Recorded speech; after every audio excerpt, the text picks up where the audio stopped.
Hey, folks, we're gonna be delayed by probably about 10 minutes. We're missing two board members who are in traffic. So it'll be a few minutes, probably about 10 or quarter after.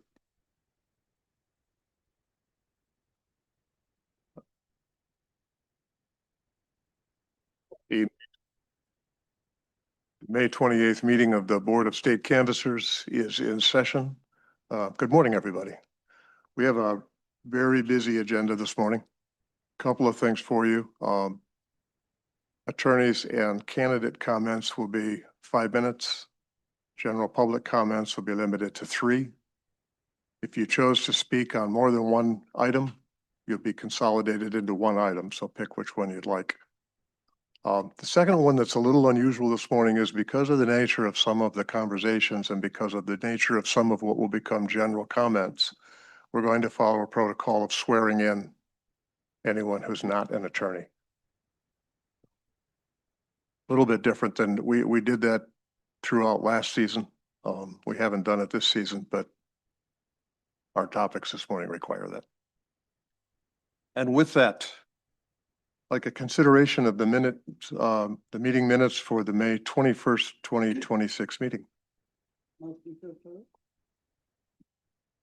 All in favor? Aye. Item 2 is we have a report on the review of nominating petitions for governor and U.S. Senate filed with the Secretary of State for the August 4th, 2026 primary election. Director Brader. Thank you, Chair Housecamp. So we have before you the list of candidates recommended for certification for which there was not either a challenge filed or a staff determination of insufficiency. Those will be handled throughout the balance of the meeting. For these candidates, we did review the random sample, as I'll just explain in a moment, and determine they have a sufficient number of valid signatures. Just want to again convey my appreciation to staff. There was a huge volume of statewide candidates this year with 2 open statewide offices. So that included 13 candidates that submitted between 15 and 30, or required to submit between 15 and 30,000 sheets. So staff did a great job of processing all these, scanning, sorting, and reviewing the samples. After 2022 and some of the issues we had with that process, the board approved a procedure to conduct random sampling of candidates who are required to submit 15 to 30,000 signatures. So that's U.S. Senator and Governor. That would allow staff to project with a much greater deal of certainty the total number of valid signatures within the sample. So regardless of the reason that a candidate might be challenged or there might be issues with the petition, instead of trying to determine what happened based on the number of sheets that we were able to review, which is a total of, this year more than 70,000 and about 500,000 signatures for all candidates, rather than do that impossible task, we're conducting random sampling of the statewide candidates, similar to what has been done for decades with initiative petitions. So as we did in 2024, we conducted random sampling of the gubernatorial and U.S. Senate candidates. And so based on that, based on the projection of total valid signatures in the entire petition, based upon the sample, the candidates you have before you are those that we've determined have a sufficient number of valid signatures and have not been challenged. So the list, as I noted, the list before you does contain the names of candidates who filed a nominating petition found to be sufficient under a review carried out by staff for the offices of Governor and U.S. Senate. The candidates in the certification document before you are seeking nomination to the office of Governor and U.S. Senate. Those candidates who have matters regarding the sufficiency of their petition pending before the board today do not appear on this list. They will be handled individually. And then prior to addressing the petition sufficiency issues for the remaining candidates, staff recommends that the board adopt a motion finding the petitions filed by the candidates whose names appear on the attached list sufficient. Thank you, sir. Any questions? No. We have one individual that asked to comment on item 2, Mr. Jonathan Koch. Are you an attorney, sir? You are. Okay.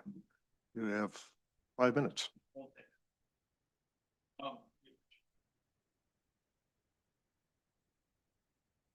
Could you state your name and spell it for the clerk for me? My name is Jonathan Koch, Jonathan, Koch, Koch. I'm here on behalf of Eric Nesbitt for governor. We appreciate the work done by the Bureau staff and encourage the board to adopt the recommendation. Thank you very much.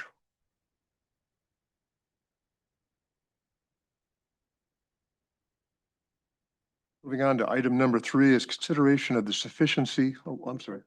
What did we miss here? We need the motion. We have a motion. Oh, we do need a motion, yes. Motion, please. I move that we accept staff recommendation and find the petitions filed with the Secretary of State by the candidate appearing on the list sufficient, with the understanding that the list does not contain names of the 5 specified candidates who have petition sufficiency issues pending before the board. I further move that the candidates who filed a sufficient petition with the Secretary of State for the office of the governor and U.S. Senate be certified to the Secretary of State for the August 4th, 2026 primary ballot. This certification is to include any additional candidates who we find to have filed sufficient petitions under today's hearing. Second. Been moved and seconded. All in favor?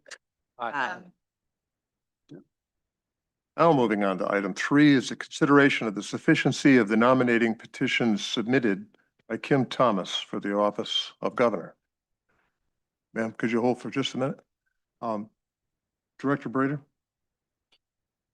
Thank you, Chair Housekamp. So this candidate was required to submit 15,000 valid signatures. The candidate submitted a total of 17,976 signatures. Staff in drawing the random sample of 750 signatures determined that only 60 of those signatures were valid and 690 were invalid.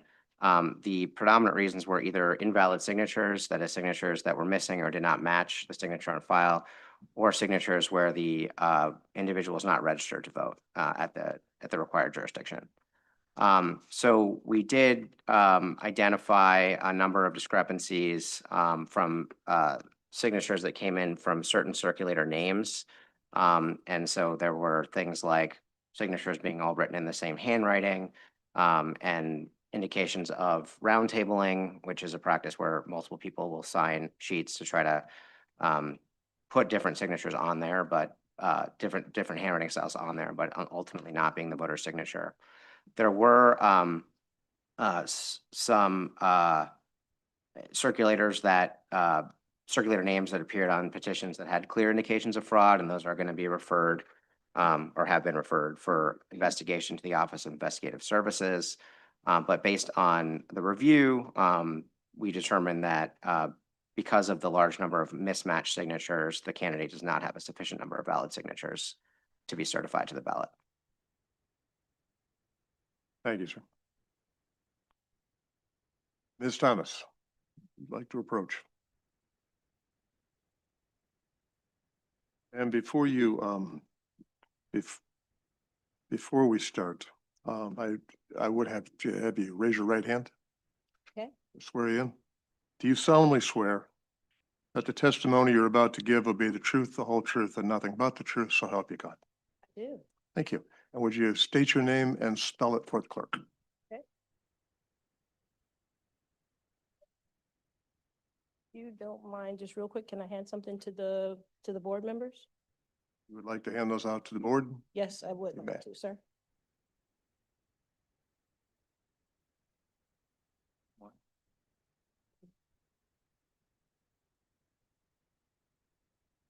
Morning.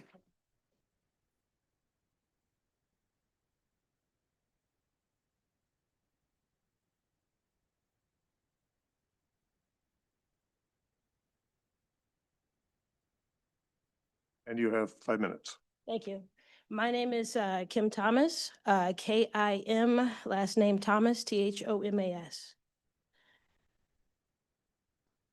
So good morning, members of the board. Again, my name is Kim Thomas. I'm a math teacher, a former federal auditor for the Department of Defense, a farmer, and a Democratic candidate for the Governor of Michigan office. I'm here to ask the board to act within their independent authority and reject the Bureau of Elections staff report in its entirety. I am not asking for a favor here. I am demanding due process. As a professional auditor, I know when data is reliable, and I know when it's compromised. The report before you today is a product of a broken, biased, and thoroughly toxic process. The Bureau's data is corrupt. Their methodology is unscientific, and their recommendation must be thrown out so the voters can decide on August 4th. Let's look at the chain of custody and the timeline of the packets that I just gave to you, members. This has not been a fair or objective administrative review.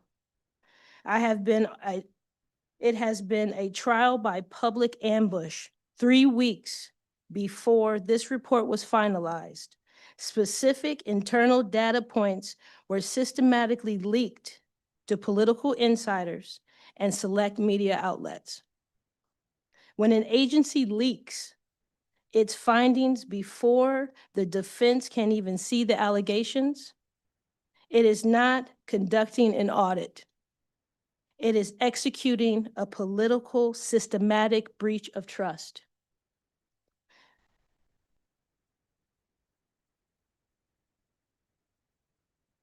For 3 full weeks, the media was given free rein to run biased articles, poison the well, and prejudice the public against my candidacy. Mary Ellen. And what was our campaign's notification during these 3 weeks of media blitz? Nothing. Zero. Total silence from the Bureau. I was never served a copy of the report, never given an administrative warning, and never granted the basic courtesy of an official notice until it was already weaponized in the press. By holding this report until the absolute 11th hour, the Bureau deliberately engineered an impossible microscopic window for a grassroots campaign to review, to verify, or to cure their findings. Worse yet, look at where we stand at today. On the calendar, there are just 2 months away from the August primary election. And at this advanced stage in the game, it is logistical and practically an impossibility for a campaign to halt all operations, stop traveling the state, and divert precious resources that we rely on as a grassroots candidate, as a grassroots campaign, to investigate thousands of individual subjective claims made by a state bureaucracy. The Bureau was intentionally forced, has intentionally forced us into an unfair trap to choose between defending ourselves against their unverified ledger or actually campaigning for the people. In any audit, the integrity of data depends entirely on the security of the controls, of the system of those controls that rely in an agency. If in a controlled environment is compromised, the final report is fundamentally invalid. And let's look at the ledger that I have presented to you guys that reflects the ultimate double standard here. In this case, my campaign received exactly 0 official challenges from any of my political opponents. They had free range to look at all our signatures and I received no challenges. My petition stood on the open market. Not a single rival candidate found cause to object to it. This entire assault did not come from the democratic process. It came from the Bureau. This is the very definition of a denial of due process. So to wrap it up, members of the board, you're a non-bipartisan body to stand, virtually to stand against a wall against this administrative bias and this bureaucratic overreach. If you accept this report from a board that leaked information built on bad math and insulated by a weaponized timeline, you are validating a corrupt system. Please reject their data and protect the democracy and the rule of law. Let Michigan voters decide. Thank you. Thank you for your comments. Please hold the applause in the audience, if you would. Thank you. Comments from the board? Ms. Cummings?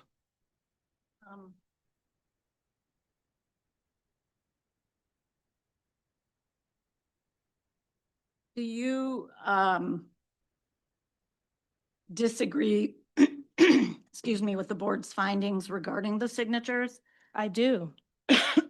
Yes, ma'am, I do. I know that this is a subjective clerical guessing game by untrained staff for signatures written on clipboards outside by everyday citizens. Handwritings change with age, with time, and with physical health. A lot of my signature, they were signed by people who are unhoused, who are like, how should I sign this? I'm not in my home. Should I put the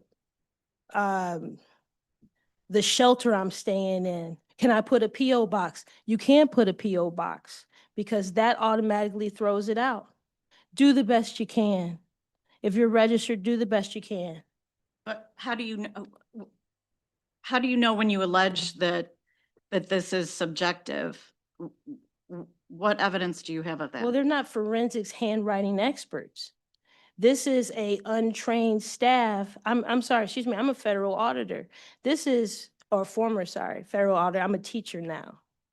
But still, this is an untrained, they're not forensically sound to make any judgments on. I believe the reporter said something about loops for, these are clerical technicalities in some cases, not anything to throw out entire sheets of Michigan voters, entire sheets. And also on their random sampling.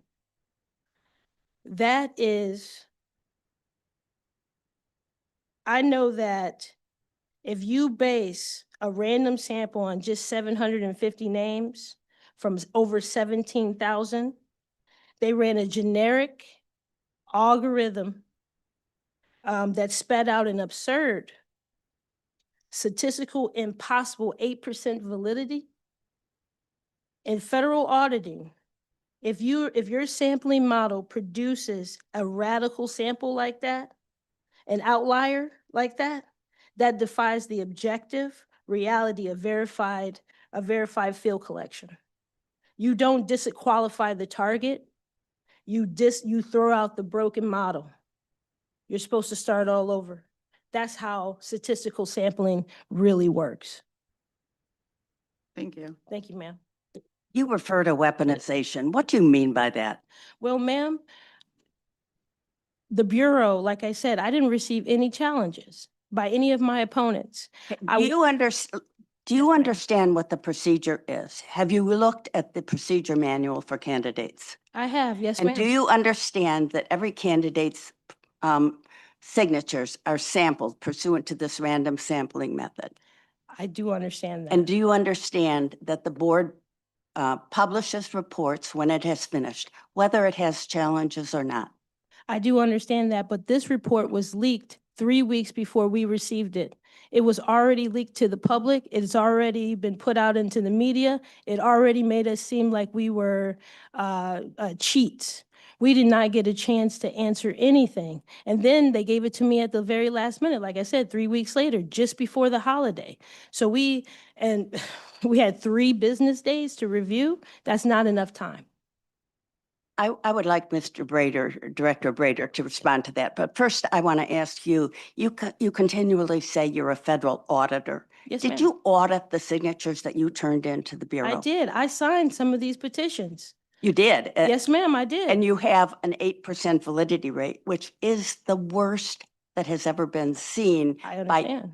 And so you are saying that it's not that your signatures are invalid, it's the procedure that's invalid, is that correct? I'm saying that, and I'm saying you shouldn't throw out entire petition sheets based off of some random statistical sample. You have to go line by line. If we're going to do this, I mean, do it right. We have to go line by line if a challenge like that. And I don't get that opportunity.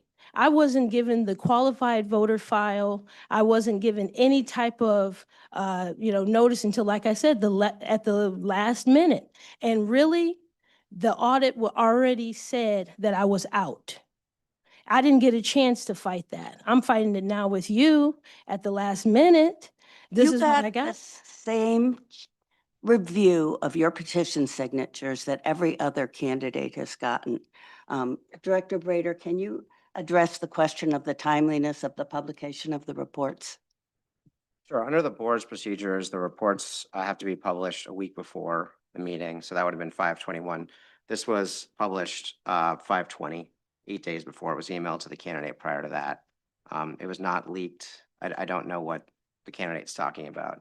It's possible that media FOIA'd the sheets that were submitted by the candidate, which can be done. I mean, anybody can FOIA copies of the sampled sheets after we're done with them. So that's available to everybody. That's not a leak. But our staff report was sent to the candidate and then published on 5/20. I disagree. You have also in your packet about FOIA, the FOIA request to be requested on the May 7th for you guys didn't complete your review until May 20th. So how can a FOIA request come through for a candidate that wasn't even, challenged yet? I wasn't challenged by any of my opponents.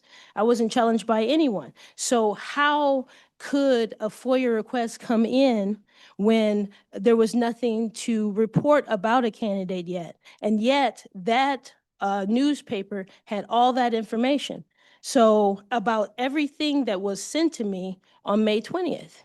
Ms. Thomas, Yes, sir. the Bureau and the board don't control the list of challengers. The list of challengers comes from people in the public sector. So we don't pick challengers. Eric Nesbitt, there were no challengers. Mike Cox, there were no challengers. And there was no leaks either, sir. You had no challenger. That's not a decision that the Bureau of Elections made. Nobody decided to challenge your signatures.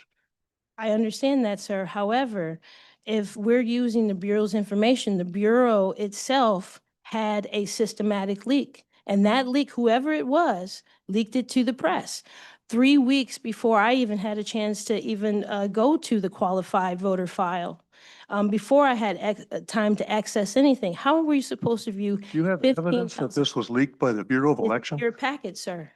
Evidence that it's leaked by the Bureau of Elections? That reporter had their signatures, had personal, internal, all information that would have came only from the Bureau of Elections. Yes, sir.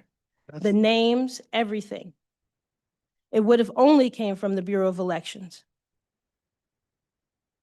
I'm not sure I would agree with that. You are complaining about not seeing the qualified voter file, and no candidate has access to the qualified voter file. You were treated exactly the same as everyone else. Your petitions were reviewed exactly as those of John James and the other candidates. You were not treated differently. What is different here is the outcome, because the petitions that you submitted were so defective, more so than the Bureau has ever seen before. So I think it is important for you to take some responsibility, and for you, we expect, and we have seen a lot of forgeries over the last couple of years, and we have instituted procedures so that we can more carefully and thoroughly review the petitions that are submitted. That is what the random sampling procedure does. It gives the Bureau a much greater ability to review and to determine with a greater degree of confidence that the petitions are either sufficient or not. So when you have submitted a small number of signatures over the required number, you will notice that other candidates generally submit a much larger cushion of signatures, so that if some are determined to be invalid, there's still enough signatures there. You did not do that. But for you to come and accuse the Bureau when the responsibility is yours is really offensive. Well, I'm not trying to offend you, ma'am.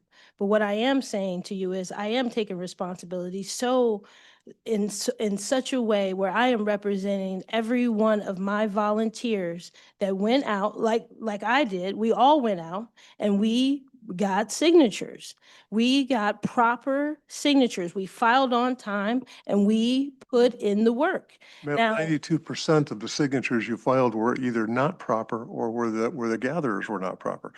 92%. That's I know that is a very high number, and that's why at that particular moment, when something like that comes in 3 weeks after, and we're trying to evaluate this, how can we evaluate line by line to make sure that we can review this, finalize it? Over a holiday weekend, I have to pull in staff to try to figure out line by line, how do we do this? We are not career It politicians. doesn't matter. That's the responsibility of the campaign. That is not the responsibility of the Bureau of Elections or the Board of Canvassers or the legislature or the governor or anyone. The responsibility to look through your petitions. And by the way, you're talking ex post. You're talking about reviewing line by line after the Bureau of Elections flagged your bad signatures.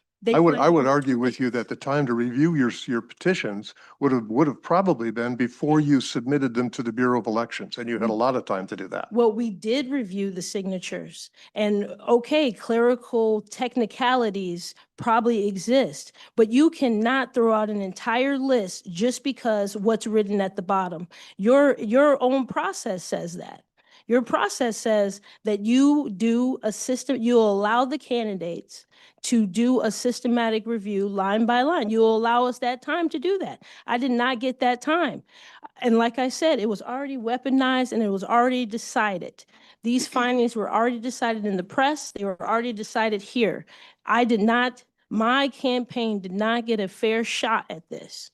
We did not get a chance to really review and really make an honest return information back on them. They've already submitted it to investigators, already did all these things to make my volunteers look like they're criminals. They're But not. you're also saying to us that you had clerical errors, you had issues with gatherers, you had issues with some of the signatures. Even if you reviewed those, you can't fix those.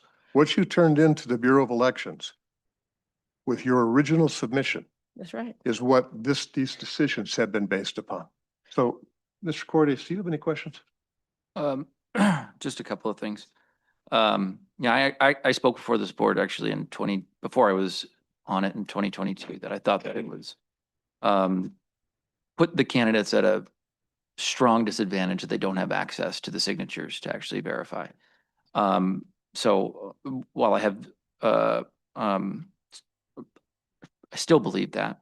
However, given what had occurred, there's a couple of the pages here in the staff report where it's very obvious that there were fraudulent signatures. It is. It's very clear that you could tell that these were the same people writing. It's obvious. But even if you set those issues aside for a moment and you look at the number of signatures that were discounted or deemed to be invalid based on other reasons, like signers being registered to vote, which you could check. That is public information. You still don't meet the threshold. So even if all of these signatures that were deemed not sufficiently agreeing with the signature on file, you still don't meet the threshold. So the things that you could have actually checked without knowing what the signature looked like put you underneath the threshold. So did you do checks on whether the signers were registered to vote as you were going through your petitions? We did. So, I mean, how 108 of your 750 in these are not registered to vote. Did you guys find an error rate like that? No. No, we did not. That's what I'm saying. We reviewed these sheets. That's why I'm just as shocked as you guys are. And I'm standing up here today defending the work that my volunteers did, that I did right along with them. I am not going to throw them underneath the bus. I understand very clearly what you guys are saying. However, I'm also standing up here, well, sitting down here, saying that we didn't get a chance to verify what they looked at. If that was just, okay, I don't think the signatures were the same, I don't. But maybe the addresses, maybe an over-enthusiastic volunteer helped with sign their address, the state, not the state, sorry, the city, things like that, but Yeah, all of I the understand, but actual signatures are different. I'm not talking about the signature. I'm talking about the other things that could have Right. been checked. There are enough of those errors on your petitions to disqualify you from the ballot just based on those ones without looking at a single signature. There are enough technical issues in terms of not being registered to vote, invalid addresses, circulator information missing. So actually errors on those petitions, which are required by statute. If you ignored all of the again, the ones with the issues with the signatures not sufficiently matching, you still don't have enough to make the ballot. So that's what I'm trying to point out to you, that there are things on your signatures or on your petitions that you could have checked and verified and found that you didn't have sufficiently enough. But that's also, sir, based off of your sample, right? You're saying 108 of that sample of the 750. That is still not, we still would still cover the spread of being over 15,000. We still have a chance where we could have looked at everything. That's the point. Sorry. Sorry, go ahead. That's please. the process we use on Right. everybody. And I want to just point out something really quick. So you just handed us the packet, and Yes, ma'am. so I think you can understand we can't go through all of it. I understand. But on there, there's no page, but I want to read one thing. One of the texts says, let me get it here. I don't know what page it's on. The top says, "Hi, Kim. I can use this statement, but do want to clarify that no one leaked petition signature sheets to me. They are public documents." So just let me finish. You've come up here and said over and over that the Bureau has leaked this and that you haven't been given your due process. No one leaked anything, and you were treated the exact same way that every candidate has been treated. They mentioned that that was FOIA. And like I said, unless FOIA, there was no FOIA request to be made at that time. That email was sent to me May 7th. I'm saying you came up here and said it was leaked. The Yes. person who told you that, or who allegedly told you that, is saying in a text to you, it was not leaked. Well, would a person not lie and be like, yeah, sure, I didn't do what you're telling me? How else would he find that information? How else would he get the actual petitions, the actual signed petitions? How would he get the names?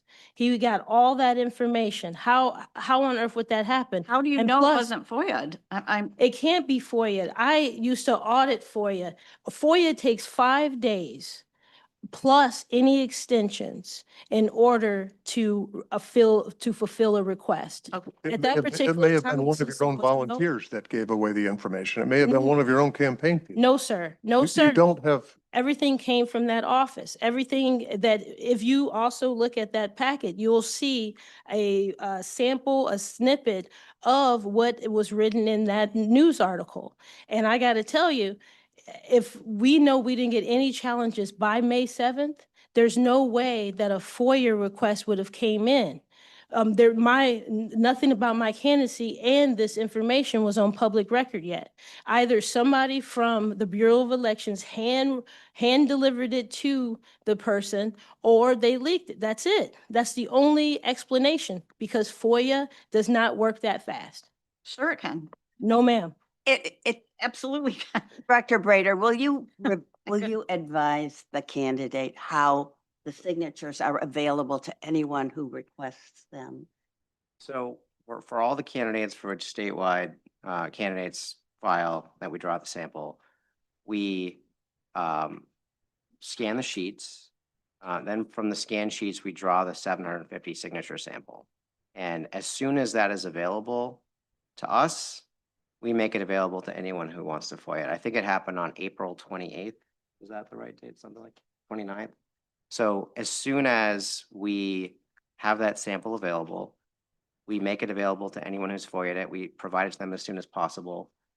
This is the same way that all the individuals who challenged all the other candidates got that information. That's why they can make challenges before our staff report. So these documents were publicly available as the reporter told the candidate.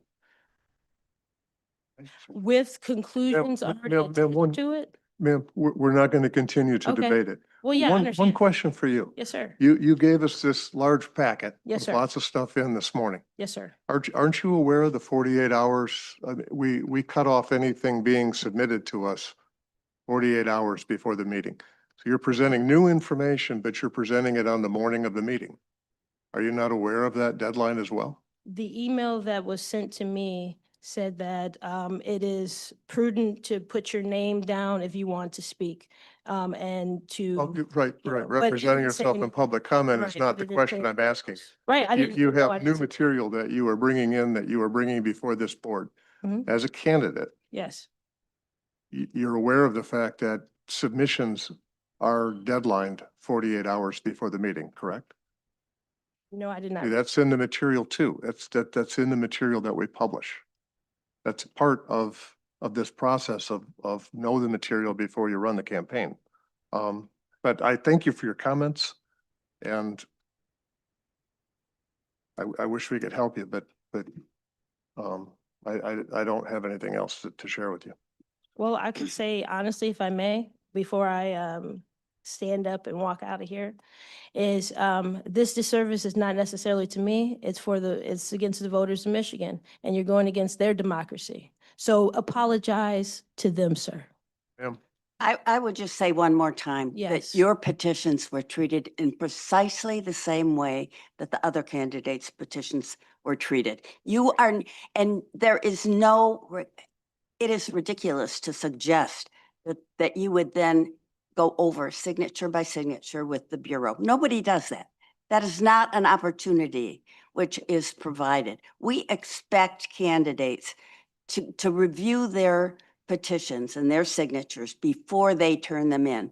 And in fact, there is in the statute, if you read it carefully, there's an obligation on the part of candidates, when they look at their signatures before they file them, if they see signatures which appear to be fraudulent, there's an obligation under 544C12 to report those fraudulent signatures to law enforcement authorities.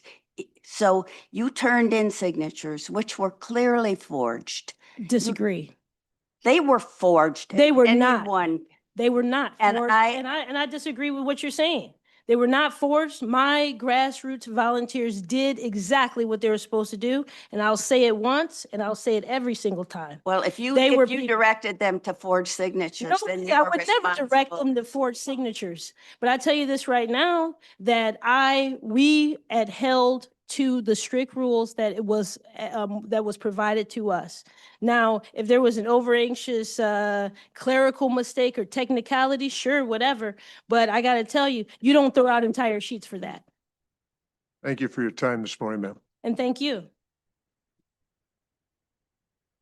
Steve, Oh, shoot. before we continue with the next candidate on this list, Director Brader, I'd like to give you an opportunity. There's been a lot said here about your process and about your conduct in your office, and I think that you deserve the opportunity here to respond.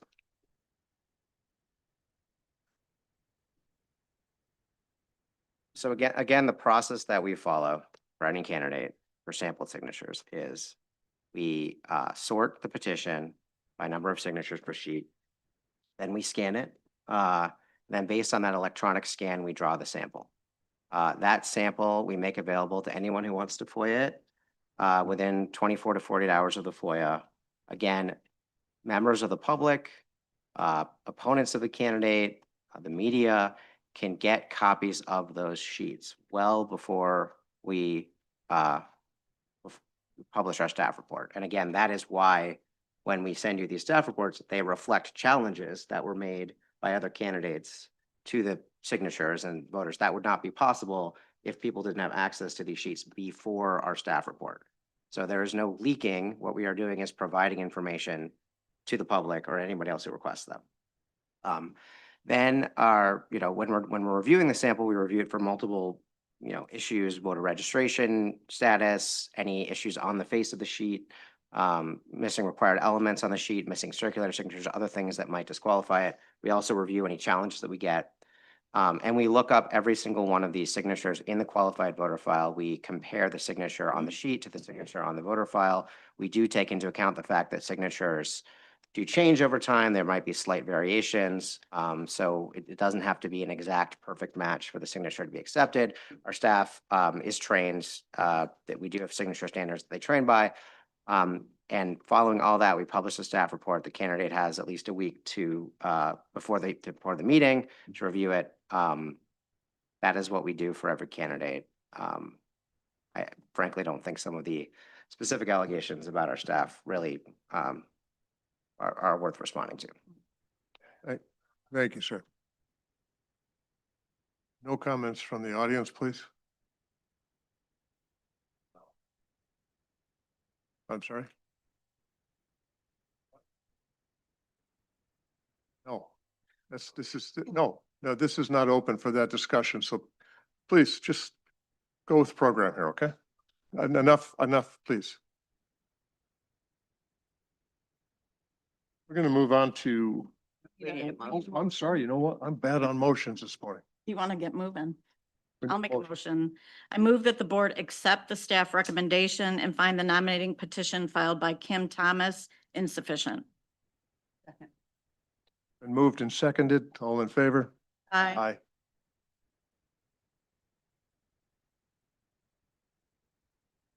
Now we'll move on to item 4. The consideration of the sufficiency of the nominating petitions submitted by John James for the office of governor. Director Brader. Thank you, Chair Housekamp. So the candidate was required to submit 15,000 signatures, submitted 28,581. Based on the sample of 750, staff reviewed that sample and determined that there were 657 valid signatures and 93 invalid signatures. The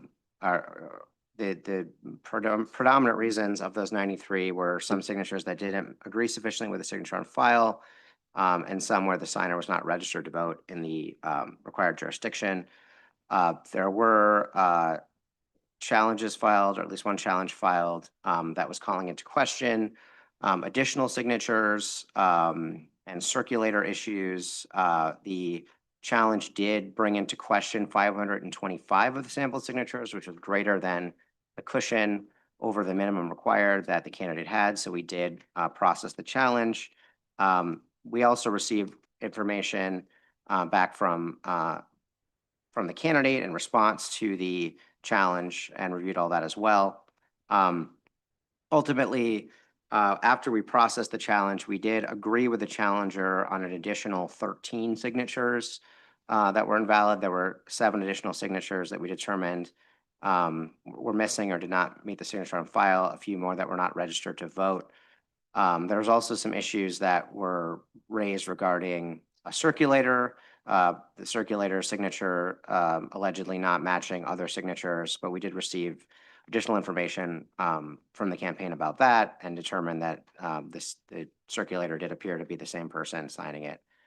So ultimately, the candidate was left after the challenge with 644 valid signatures. The candidate needed 394 valid signatures or more within the sample. So the candidate was well above that number. So we recommend certification. Thank you, Director Brader. We have one party who's asked to speak.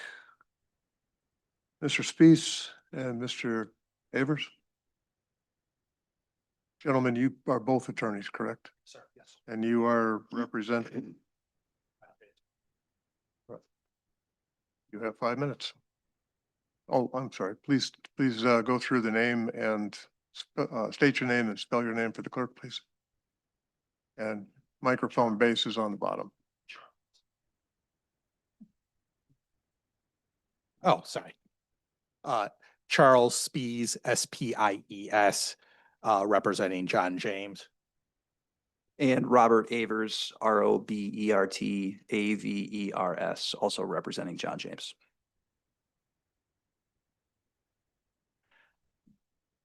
We appreciate the staff report on this, and I'm not going to belabor the details since it came to the correct conclusion.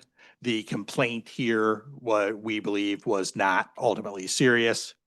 It was not, well, we'll just say it was more of a publicity stunt. But that said, we took it very seriously, as a responsible campaign does. And we investigated the allegations in it. One by one, we refuted them in a filing with 36 exhibits, including sworn affidavits.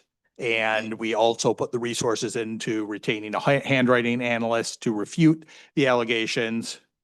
I would note that if there's just one exhibit that anybody should be focusing on in that, it would be number 20. That's the affidavit of Megan Reckling, who owns the signature collection firm.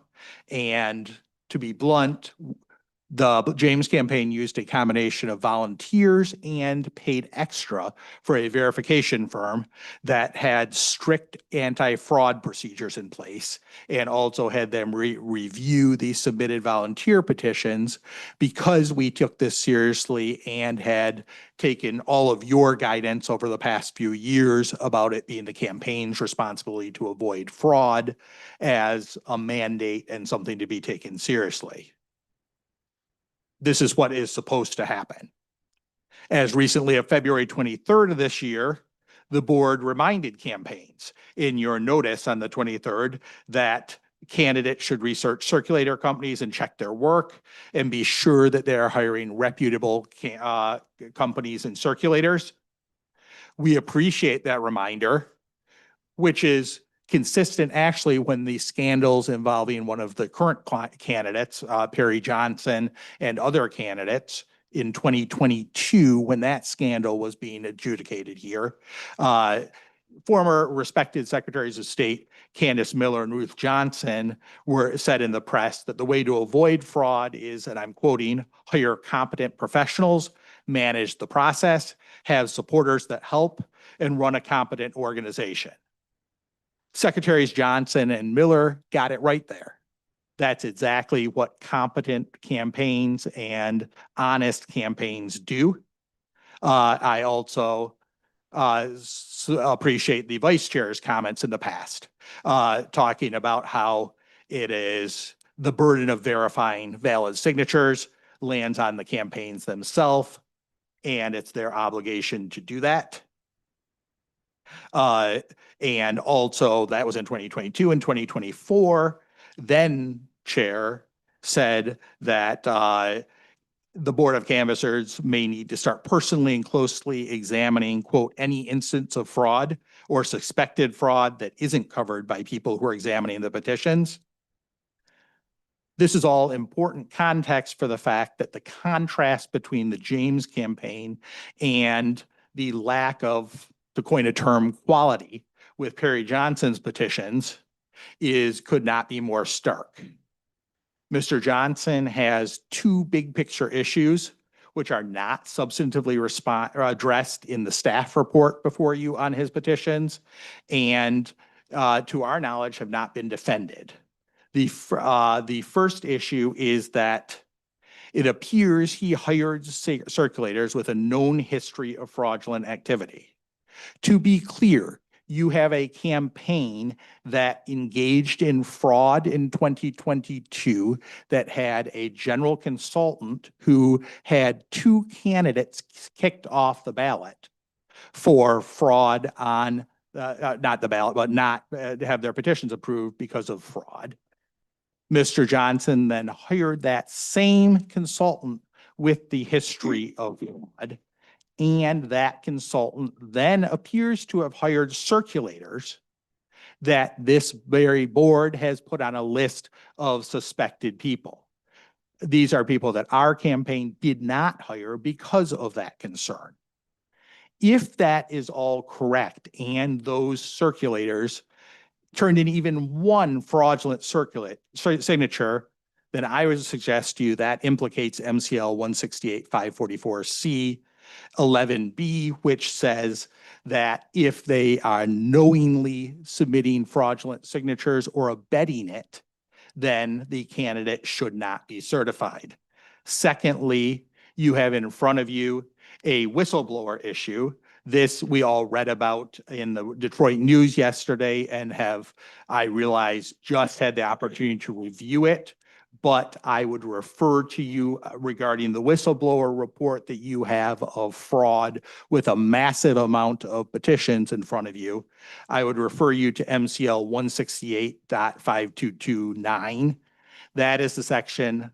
It's not just about his signatures. It's about the facial review of the statute of the petitions, and says that the Board of Canvassers may hold a hearing upon a complaint filed or for a purpose considered necessary by the Board of State Canvassers to conduct an investigation of the petitions. I respectfully suggest that if the accusation in the affidavit that is submitted to law enforcement is accurate, if it is accurate, there's a huge problem and you have to consider whether to certify Mr. Johnson at all. But because this is late arriving, it's not fair to him to not have a chance to respond to this. So the individuals named in that affidavit should be subpoenaed or brought in by this board in the coming days to have an opportunity to refute what was said. Mr. Spees, we're at the end of the time limit here. Sure. So I appreciate the opportunity to contrast. Contrast is an interesting word. I was about to apologize to you just for having you represent the wrong item on the agenda.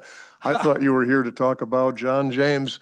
I'll let the board question you. However, I'm going to put a stipulation on it. Sure. Any questions that they ask and any responses you give on this particular item need to be strictly limited to John James. So we're not discussing Perry Johnson at this point. Okay. Okay, fair deal? Sure. And with that in mind, any of the board members have comments, questions? Were you doing, just to defend you? Were you doing that because you were told you have 5 minutes for every comment you wanted to make, or? Yeah. Well, Can you tell us why you did it that way?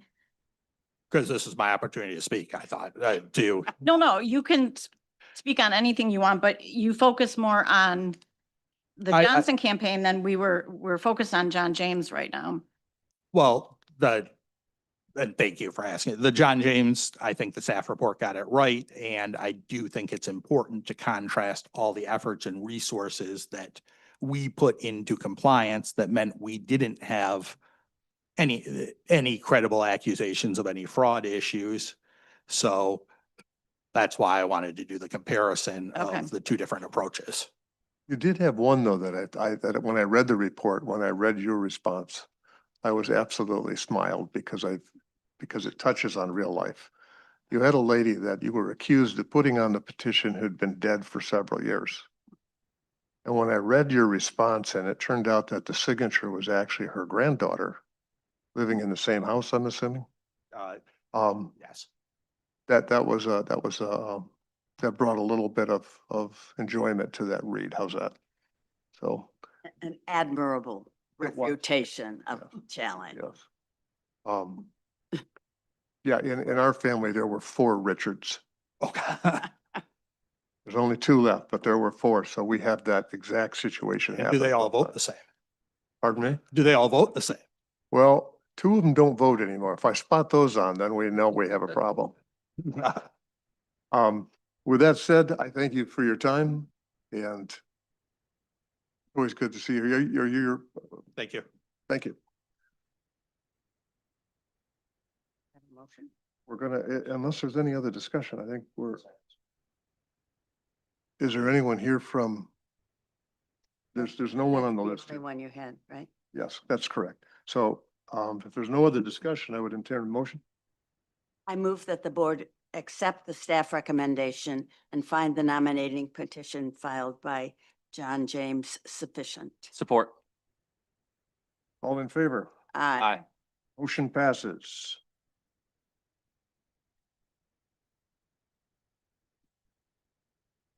Moving on to item number 5. Consideration of the sufficiency of the nominating petitions submitted by Perry Johnson for the office of governor. Director Brader.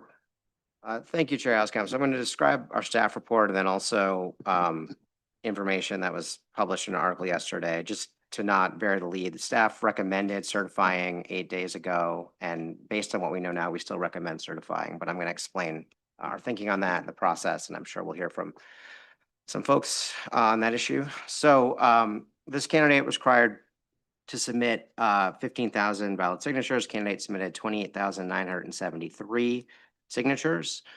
Based on the 750 sample, staff determined initially that 583 were valid and 167 were invalid.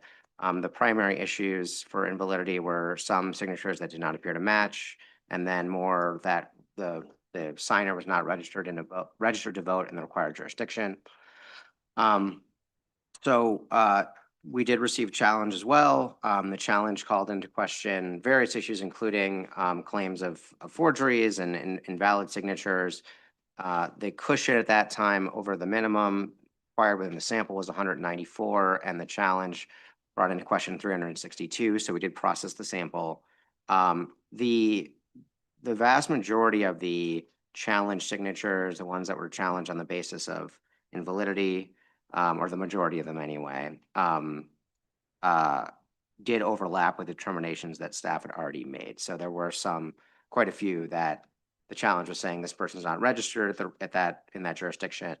We'd already separately made that determination, so it was an overlapping issue. But after we processed the challenge, we did identify 3 additional signers that we agreed were not registered to vote. And so that brought the number of valid signatures in the sample down from 583 to 580. It was mentioned and raised in the challenge that some of these circulator names were the same as appeared on previous reports the Bureau had put out in past years involving circulators that had submitted dubious or forged signatures. The board, there were some individuals, the board recalls that the board had made a motion previously to not allow them to circulate based on the criminal conviction. These individuals were not those individuals. These were a different set of individuals. So we didn't invalidate signatures simply because a signature was submitted under the name of one of these individuals as a circulator. We reviewed them the same as we did any others to determine if the signature matched and the person was properly registered and all the other required elements were present. So based on all that, we determined that there were 580 valid signatures. well over the threshold of 389 that would be required within the sample to recommend certification. Now, there was a report involving an affidavit where someone was claiming that some of the petitions, this is after our staff report, where some of the petitions had allegedly been run through a printer to add some information. So I'm going to explain how we understand that. I haven't seen this affidavit, but I read the story and I'm generally familiar with the allegation. So what we understand is that there's an allegation that after they were initially printed and possibly after they were signed, the petitions were run through a printer to add the paid for statement. So paid for by Perry Johnson, et cetera, statement. As a threshold matter, I'll say we talked about this issue a week ago. In that case, we were talking about it with candidates for federal office who are not regulated by the Michigan Campaign Finance Act, so it was not applicable to them for that reason. In this case, we have a state office candidate, so the Michigan Campaign Finance Act does apply. But as noted last week, first, it's not clear that that paid for statement actually has to be on there. There's an interpretive statement from the 70s that suggests it does not, at least where the petition is paid for by the candidate, because the candidate's information is already on the petition. It may be a separate question if someone else paid for it. For example, another individual paid for someone else's petitions. That might require in the Campaign Finance Act to put that paid for on there. But that's one question. But the other thing is that even assuming that is a violation of the Campaign Finance Act, I mean, someone could bring a complaint alleging that, but that wouldn't be a basis under the election law to reject those signatures on the petition, even if there was a separate Campaign Finance Act violation. So that's one thing about that. Now, in terms of this allegation, obviously we don't know exactly what happened, but there's sort of, assuming that these things were run through a printer and this thing was added, the paid for is added, there's three ways I can think of that could have happened. So one, the sheets could have been printed, and then the blank sheets could have been run through prior to circulation to add that paid for statement. That obviously wouldn't create any kind of problem as long as the petition still met the requirements of the election law before it was signed. That would be no issue. A second possibility is that the sheets were signed, like with ink signatures by voters, and then those pieces of paper with the signatures on them were then run through a printer to add that paid for statement. And then those original sheets with the signatures on them with the paid for printed over that were then submitted to us. In that scenario, we also don't think that would create an issue under the election law for certification. I know there's been other legal questions raised about that. I can't speak to any of those, but in terms of the election law requirements for certification, Bureau of Elections staff does not see a basis to disqualify signatures on those sheets simply because they were signed and then a paid for statement was added to them after that. So that's the second scenario. And then the third possibility would be, at least that we can think of, would be that these sheets were signed and then run through a scanner and a second copy was produced. So the sheets were copied onto a new piece of paper with a paid for statement on. So, and then what would be submitted would be that copy. So a scan, not the original ink signatures, but a scan of those signatures on a new sheet of paper with a paid for statement added. Same question there with the paid for statement, but the other question that would raise is the validity of those signatures if they were scanned signatures. I think the board is not, as far as I know, considered that specific scenario where it was an otherwise valid and collected signature, but what was produced to the board was the scanned copy, like whether or not that would be acceptable. But we did look through to see how many of those could have been potentially scanned signatures in that category. And I think we identified, if I'm not mistaken, possibly 21 within the sample. If those were to be discounted, 21 additional signatures that, if they were discounted, would be removed from the total. And as I mentioned, there were 580 over a required, I think it was 389. So that would not take the candidate under the threshold. So based on that information and the information we have available, we would still recommend certification. But the board will obviously be hearing more about this and can make their own determinations. Thank you, Director Brader. We have a number of folks who would like to speak to this item. First, I'd bring Mike Patwell? Mr. Patwell, I understand you are the challenger? I am chairman. All right, and you are an attorney. I also am an attorney. So you're also under oath. Would you state your name and spell it for the clerk after you turn the microphone on? There we go. Can you hear me now? I can hear you now. Yep, Michael Patwell, Pattwell, on behalf of the challenger, Michigan, or Mission, Michigan. So, Mission, Michigan, filed a challenge to Perry Johnson's petition signatures timely on May 7th. The contest was, as Director Brader stated, challenging that Perry Johnson's campaign failed to submit 15,000 valid signatures as required by the state election law. Michigan hired Megan Reckling's firm, Victory Field Operations, and they deviated a little bit from this random sample process that the board has instituted. And I'm going to tell you why. So number one, the challenge encompassed the 750 randomly selected signatures that the boards decided to utilize that process. So it included that. And a demonstrative was submitted specifically with respect to the random sample. However, as Attorney Spees kindly mentioned to the board, because of the Perry Johnson campaign's history of fraud and being removed from the ballot for submitting fraudulent signatures, and because the Perry Johnson campaign hired the same consultants that have also been representing candidates who've been removed from the ballot for submitting fraudulent signatures, we felt that it was appropriate to do a holistic review. That is, go through the 28,973 signatures line by line. This is Exhibit 30. Every single signature was gone through. There's an Excel spreadsheet that lists the challenge specifically, which is what the statute deals with. So that's what was done. There are 31 exhibits attached to the challenge. And as I mentioned, Exhibit 30 is the one that is most robust. What did the data show holistically? Of the 28,973 signatures submitted by the Perry Johnson campaign, Mission, Michigan challenged 14,423. 6,991 of those signatures were not from registered voters. 2,019 were duplicates. 1,531 of those duplicates were internal, meaning they were internal on the Perry Johnson signatures.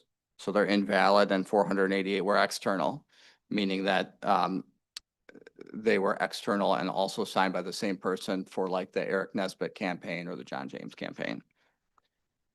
There were over 800 technical errors. If you look at Exhibit 30, no circulator signature, defective headers, invalid date, no date, invalid address, no address, illegible, and so on. And then, as Director Brader mentioned, at least 4,600 of the challenge unique signatures, not referencing the other challenges, were for reason of fraud and forgery.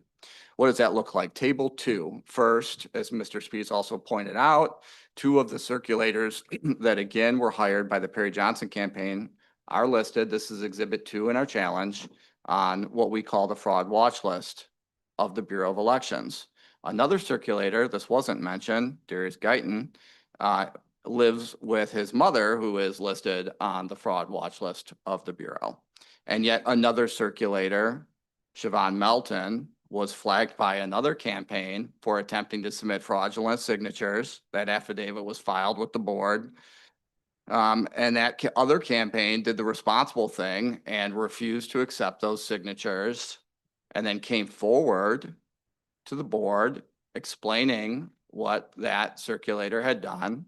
But the Perry Johnson campaign took, I think, 123 of her sheets and submitted them to you. Second, Table 3, these are examples of forgery. Multiple affidavits were submitted with outreach to people that Perry Johnson alleges signed his petition, but they say, no, they didn't. Lots of affidavits there, and then there's lots of examples of identical handwriting. I think there was one that I would bring to your attention. 53 sequential signatures in the exact same handwriting, not picked up by your random sample. Third, and I think this is really important because we go back to the duplicates, numerous examples of duplicates. These are individuals who signed the Perry Johnson campaign 5, 6 times, but get this, their signatures are all different. Another example of forgery that respectfully we would ask the board to carefully consider beyond this random sample process. Now, the 800-pound gorilla in the room, if I may, is the whistleblower that's come forward. Let's just get the facts very straight here. This was a senior Perry Johnson campaign staffer, attempted to contact the Bureau of Elections, ultimately came forward to law enforcement in a sworn statement under oath. And what did he say? Nothing of what Director Brader is what's in that affidavit. What was said was the Perry Johnson campaign made a very bad mistake. Your manual says that it's not a disclaimer, it's identification statement under Section 47 of the Campaign Finance Act. This is your petition manual, Section 2F, says it has to be there. They found out that it wasn't there on over 1,489 of their sheets. And they decided, according to this affidavit, someone who was there who pointed this issue out to them, that they could do the right thing and submit them without the identification statement, or they could falsify the document. That's forgery under the election law. This is not even a close call, not even slightly. They had an opportunity to do the right thing. They chose to do the wrong thing if that affidavit is truthful. What does that mean for you? Well, one more thing. This is all readily identifiable if you look at the documents themselves, that there was a manual imprint done. Why would somebody manually put on over 1,400 sheets a disclaimer and do it manually, other than it aligns with what the person who was there and worked for the campaign said in a sworn statement? I appreciate that this is inconvenient. I appreciate that this puts you in a very bad and difficult position. And I appreciate that there are ongoing criminal proceedings, but as Mr. Spies says, Section 552, sub 9, this is your call. You have concurrent jurisdiction here. There may be, the election law provides for criminal jurisdiction with other authorities, but you have jurisdictions and you have a very tight time frame. You've got to have this wrapped up by June 2nd. And you got to make your decision by June 5th, if my math is correct. You have the power to hold a hearing. You have subpoena power. You have the power to put people under oath, as you acknowledged today. You can do this. This is within this body's statutory power to do. We'd ask that you do that. We'd also ask that you, we think that the campaign should have the opportunity to respond, and that they should respond under oath. I think I heard the buzzer. I'm out of time. I haven't reached all of my talking points. Thank you for the patience. I'm happy to answer any questions. Questions? Forties. On the issue of looking at the entirety of the petitions rather than the sample, I mean, would you, I talked about this last week, about holding different candidates to different standards. Would you argue that that is a bad precedent to set? Or agree? Well, I think the question is, the legislature decides that issue, and the legislature has drafted a statute that creates this process. And so that's really a question for the state legislature. I could be wrong. My reading of the election law is we're entitled to make a challenge. We have to specify every single signature line that's been challenged. We've done so. I don't see where the board has the ability to ignore a holistic challenge and say we're just going to do our statistical sample. That might be a practical reality. That may be a level of government resources, and that may be a decision that the board has to make. But that was not my reading of the statute. I guess I'm not necessarily asking about the statute, just with the overall idea. We had last week an argument made to ask for every single signature to be checked against the QPF when that was not the standard that other candidates were held to. So I'm just asking about I the, see. generally speaking, if we were to have to go and look at every single signature for one candidate, but that's not the standard that all the other candidates are held to, would you agree that that's bad precedent? I would disagree, and I disagree with the basis of the question because the facts are different, right? I mean, it's the same reason why the Bureau of Elections has a fraud watch list. So you have a candidate that submitted over 7,000 fraudulent signatures to you last time he ran for governor and was removed from the ballot. So it's not a different standard because the facts are very, very different. But I appreciate the point. Just a quick comment, and then I'll pass it along, but I really, I've heard a lot of comments made that relate back to 2022 for Mr. Johnson. And we're not talking about 2022. And we're not talking about any other election except the 2026 election cycle. And so I really would like to limit our conversation here to focusing on 2026. And regardless of what the past history was, that doesn't impact the conversation that we are having today. So I really want to keep it to 2026. That's the election that we're talking about.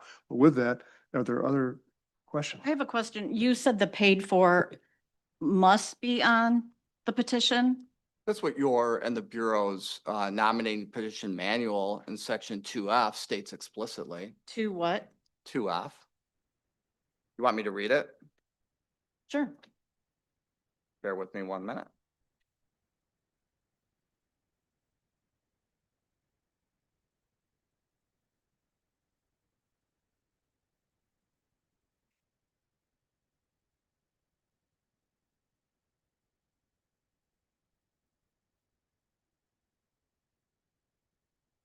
Section 2F of the Michigan Petition Manual, nominating petitions for partisan state and federal offices approved July 31st, 2025, expressly states that each petition sheet, and I quote, must include in 8-point type the name and address of the candidate committee paying for the printing of the petition form preceded by the words paid for by the committee to elect.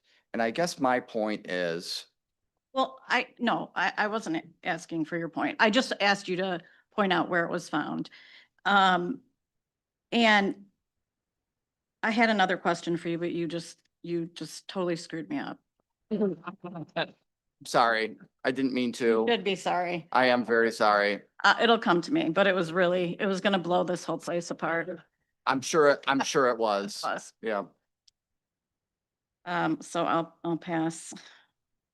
So as I understand it, your real challenge is to the sampling, to the procedure which we adopted to do a sample. We after the 2022, which Chair Housecamp just said we shouldn't talk about, but and I agree with him with regard to the way you were racing it, but we clearly do not have the resources to look at every petition signature, where between 15 and 30,000 are filed for a large number of candidates.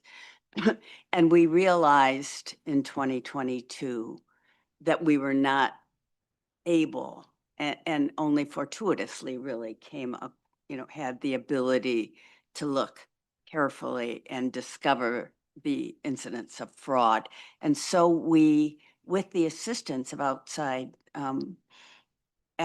experts, we decided to do a sampling procedure with the understanding that if we looked carefully at 750 signatures, we would have the degree of certainty about the validity in the whole petition that we needed.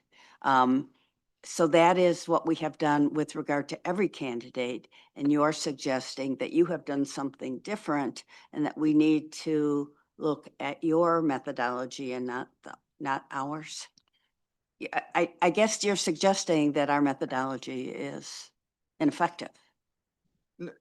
No, I'm not challenging the methodology as applied to different scenarios. I think this scenario is very different. I can't think of another time in Michigan politics where, a campaign member, a senior one, has come forward with a sworn statement and sent a law. We haven't seen the sworn statement. No, we've seen, this is another big No, issue. There's been Yeah. nothing submitted to this. Nothing. This was going to be my question to you, the one I forgot. We have not seen, there's no challenge before us regarding this. We don't know of a whistleblower. We haven't seen an affidavit. So why should we consider this argument when nothing's before us? Well, I suppose time will tell, but I think the facts again matter because my understanding is that the whistleblower did attempt to go to you We have no before. challenge. Just curiosity, is the whistleblower here? I don't know. Who is the whistleblower? He wants to remain anonymous. So you're coming to us in an untimely Mhm. manner. Challenges were supposed to be filed by May 7th. That's right. And you're asking us to consider something which we haven't seen at all, which Right. based upon a newspaper story.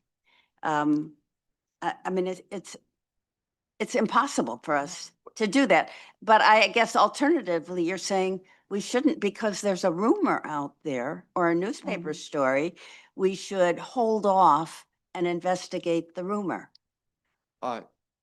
So Is that what you're asking? No, I wouldn't characterize it that way at all. A sworn statement was filed with authorities. It was attempted to be given to you, which was apparently refused. And you have the authority and it is permissive. I will acknowledge that. You have the decision-making power here and you're unlike the other authorities who must investigate. Your power here is completely discretionary. It's your call. You can go ahead. Investigate something we've never seen. I mean, this person had the time, this whistleblower could have filed a complaint like everyone else in a timely manner, which we, Or even could have, I'm sorry, no, go ahead. or even could have submitted something to the Bureau of Elections, to the board, and it hasn't happened. Right. So I've got the same concern that my knowledge of the whistleblower is limited to 2 calls and Craig Mauger and Beth LeBlanc. They may be here today, but that whistleblower's not. There's been nothing, there's nothing formal. If you were in our shoes and you were practicing not in here, but if you were practicing in court and somebody came in and gave you a theoretical, I know how you would deal with that. You would say, hey, wait a minute, we have to have evidence. We have to have something. We have nothing. It's a very serious allegation and they attempted to contact you, which you just acknowledged. And that I think you have the power, if you so choose, to, investigate it. You have until Monday. Sorry, who attempted to contact whom? The whistleblower, is my understanding, contacted the Bureau of Elections, your staff. But nothing has been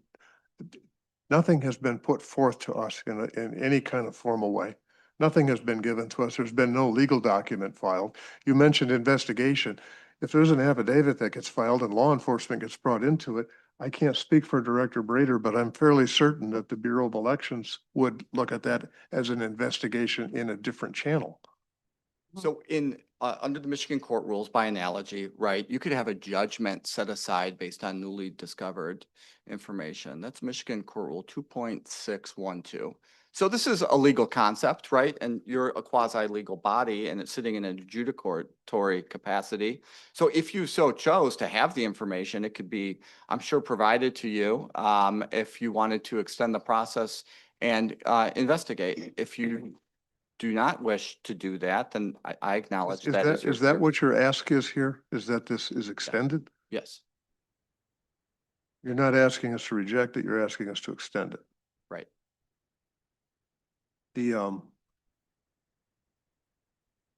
Hmm? Any other Sorry, I thought I heard something. questions, comments? Thank you for your time, sir. Thank you very Thank much. you. It was a longtime listener, first time caller, so I enjoyed it. Thank you very much. Um, Yeah. before we take anyone else up, just a quick statement here. Director Brader, part of this conversation from from the Challenger has been, kind of straddling the sampling and universe, which is gonna, I'm sure, continue discussion here. Before we bring anybody else up here, you have anything you want to add? I mean, we're considering a sample. We're not considering the universe here. Yeah, I mean, and this came up a lot 2 years ago. Yes. You may recall, there's a lot of challenges outside of the sample to candidates 2 years ago. And essentially, the sample stands in for the entire petition. So whatever, the logic behind the sampling process, which was developed with experts, outside experts, is that whatever issues exist in the entire petition will be represented to a good level of statistical confidence within the sample. So yes, there will be invalid signatures that are outside the sample, but however many of those there are will be represented accurately within the sample.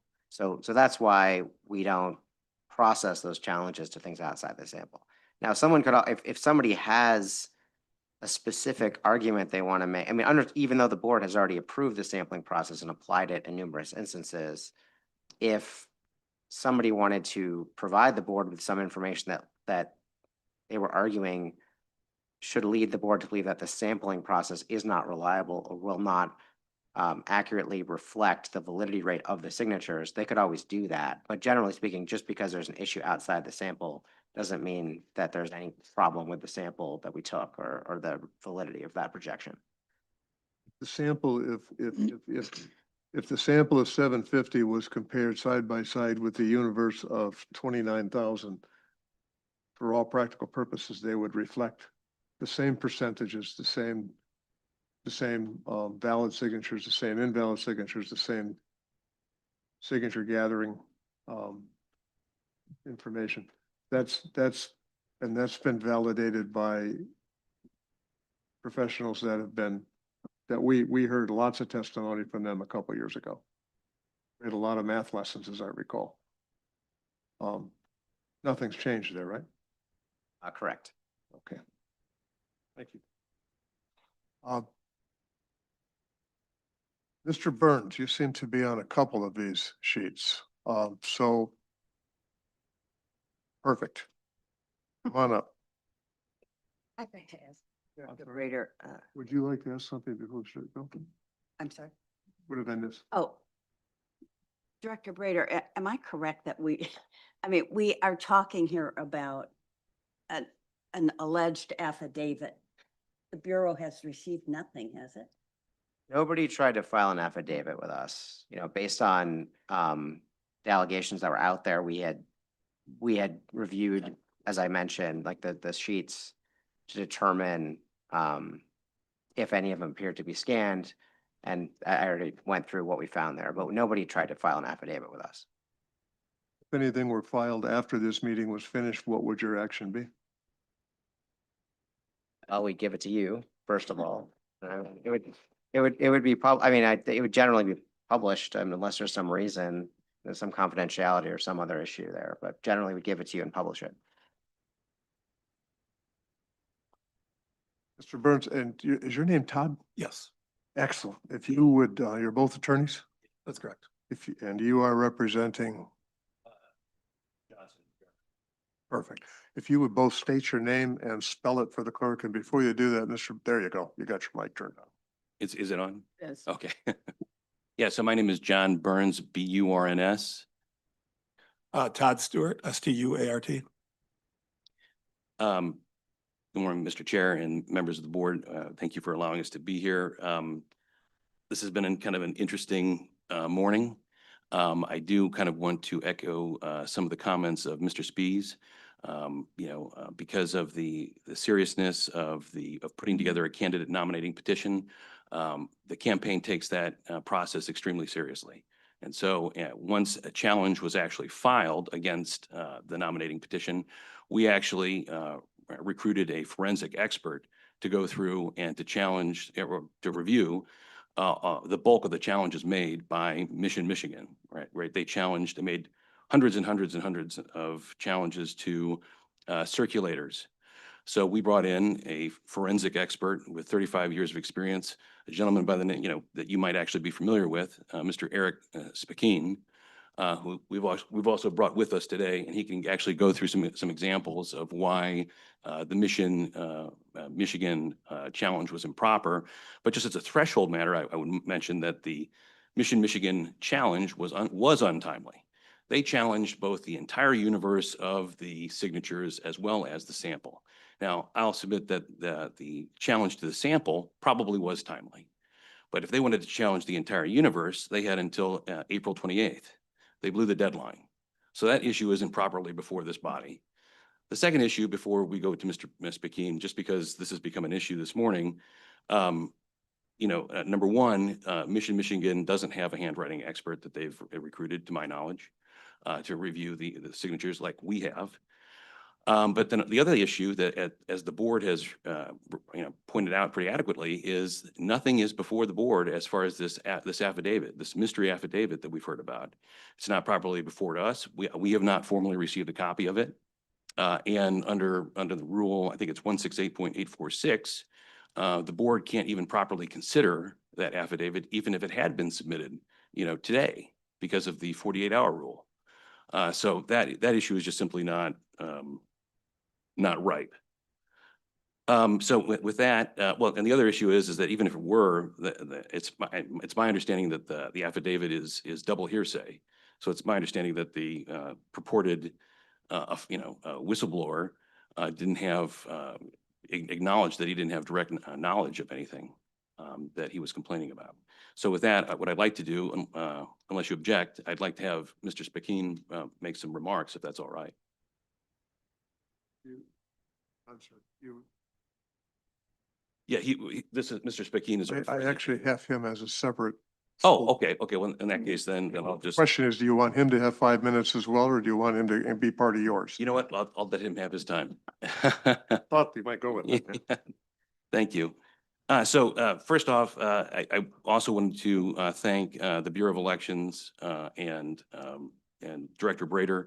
I think that they did a fantastic job reviewing our petition.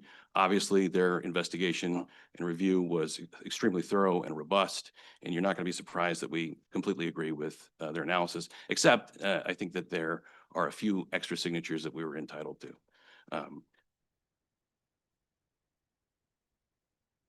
And again, just to kind of go through a laundry list of different issues regarding this purported affidavit. It surfaced less than 24 hours ago. We haven't had a meaningful opportunity to really conduct an investigation on this because we don't know what's inside the affidavit. But to the extent that it has been reported, it appears to have come from a mentally ill, disgruntled former staffer who obviously has an axe to grind.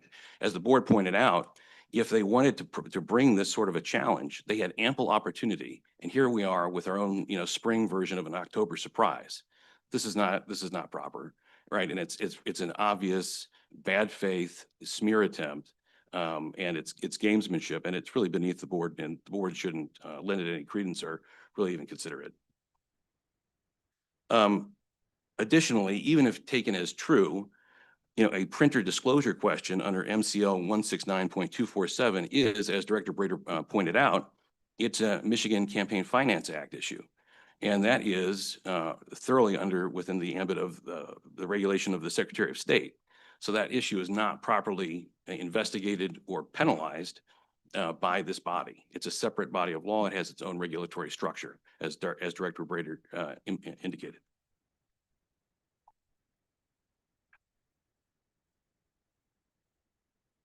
Furthermore, I'd point out that the partisan candidate nominating petition manual, the manual also does not recognize the paid for disclosure as a potential disqualifying event, right?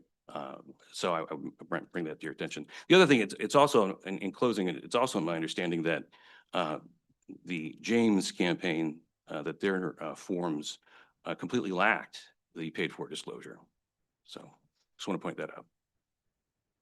And with that, I just bring one more point to the attention of the board.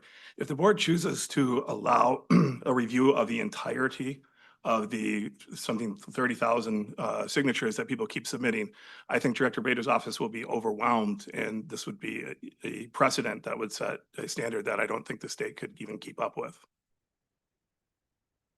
Thank you. Thank you. Questions for Mr. Burns?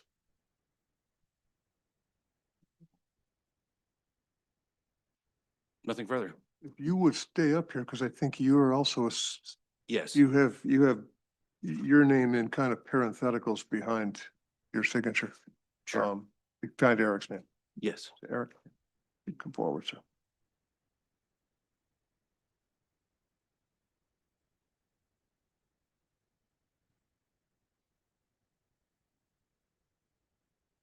Should be becoming a regular part of our meetings. We'll have to get you an easel.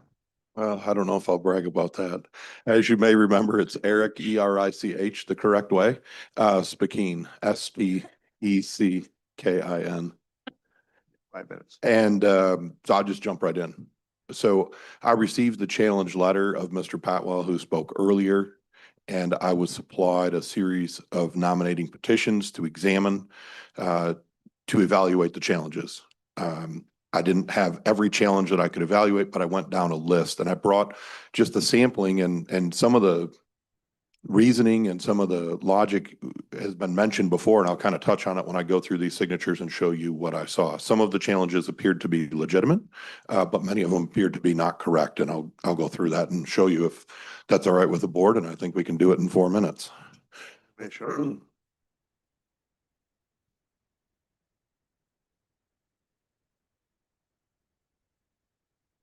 So the first one on the letter was between petition 3305 and 3501. And it said that there were something about the names that were duplicative or something along those lines, but there was nothing in common between any of those names, the writings, the addresses, the printed names, the signatures, the circulators. I couldn't find anything at all that it was referenced. It could have been a typo in the letter, I don't know, but I couldn't really see anything that happened on those two at all, on those two ballots, or petitions, I'm sorry.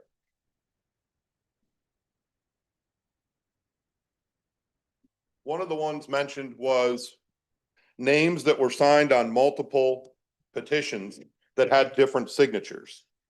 Here I have Aaron Richardson. This was signed on 5 different petitions amongst 3 different circulators. So Gibson being the top 3, Garrison, and Fleming. And I would say that it's substantially similar and it's the same person. When I compare the hand printing, the addresses, and the signature, which appears to be somewhat printed in the last one, I would say that it's substantially the same person and it's not different. Now, the issue of signing on different petitions is something that I'm not concerned with, but the fact that they might be 4 forgeries or 5 forgeries, no. I don't believe that. And you have 3 different circulators. So you have 3 different circulators containing this person's signature, and it's all the same person, in my opinion. Same thing when we get to. Interrupt you on that. Yes, ma'am. Was the assertion in the challenge that they were, not that they were duplicates, but that they were forgeries? Yes, that was Yeah. my understanding of that. Yeah. I think there were 2 parts, right? The duplicate part as well. That didn't concern me at all, but there was a challenge too that there were 5 petitions that contained the same person's name, and yet it appeared to be a different person in all 5, and I would disagree with that. There is some variation based on, we heard earlier, I believe Ms. Thomas, writing position and, you know, clipboards and things like that. It can create differences, but no fundamental differences here. No way you get 5 independent people getting them that close, in my opinion. Same for Randy Holloway. We had 4. And again, especially when you compare in the address, in the formation, the Ds, the Ts, the proportions and how it goes, you've got the same writer in these signatures. And it's not 4 different people. And again, we've got it spanning different circulators, Gibson being on 3, Garrison being on the 4th. So you've got the same writer writing the same name on different circulators, petitions, not forged. Again, issues of duplication I get, but not that it's forged.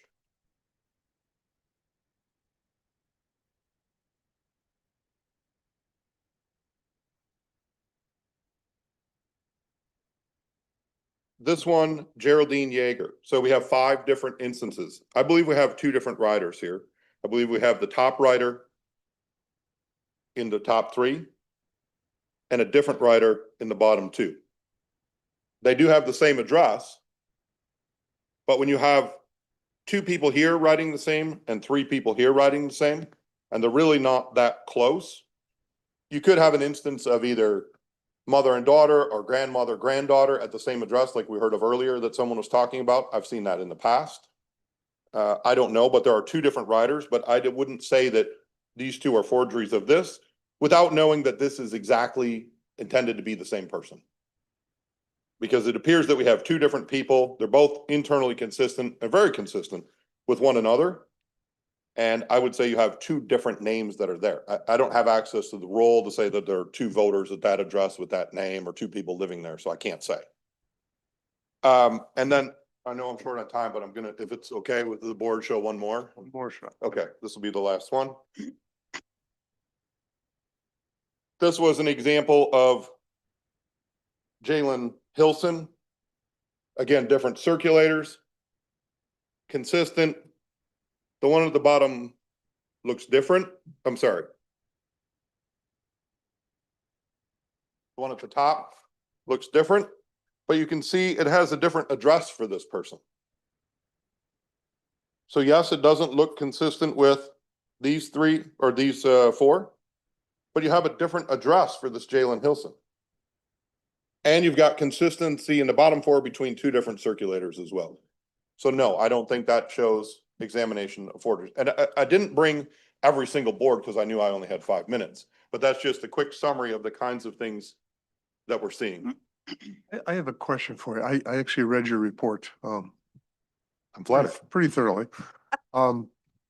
The question is in your report, you summarized everything. It was a 30,000-foot view.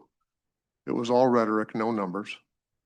I mean, I'm not telling you what you don't already know. I agree. So when you're making statements about forgeries and you're making statements about, justifying signatures, you're not giving us any numbers. All you're doing is you're saying, in my professional opinion, things look pretty good. Was that the scope of your work or did you just? So, in large part, yes. I was asked to evaluate the letter, the challenge letter, the May 7th letter, and determine what I could from that. As far as determining and to write a report that says, I examined these 2 and found this, these 4 and found this, these 43, and they're challenged in different places, it would have been so complex to do in the time that was available. And frankly, probably no one would have read it. In large part, when it's short and simple, I think people read it. But it wasn't designed to give an exact number. It's designed to say the problems that were laid out are not as pervasive as they really are. Not to say that any set of petitions doesn't have some issues, because I've never seen one in my career in any state. I've done this all over the world and all over the country. I've never seen one without some issues. But it's not as pervasive as in the letter was the point of what I was trying to say. So yes, I was not trying to give exact numbers. I wasn't trying to give like the staff report of saying this number, this many out of this sample and so on. That wasn't the intention. It never really has been my intention. But it was just to say that it's not as pervasive as it appeared in the challenge letter of May 7th, I believe it was. Just like going through your material, I also went through the material that the challenger filed. And I have to tell you, there's things that they find, there's things they called out that I think they're right on.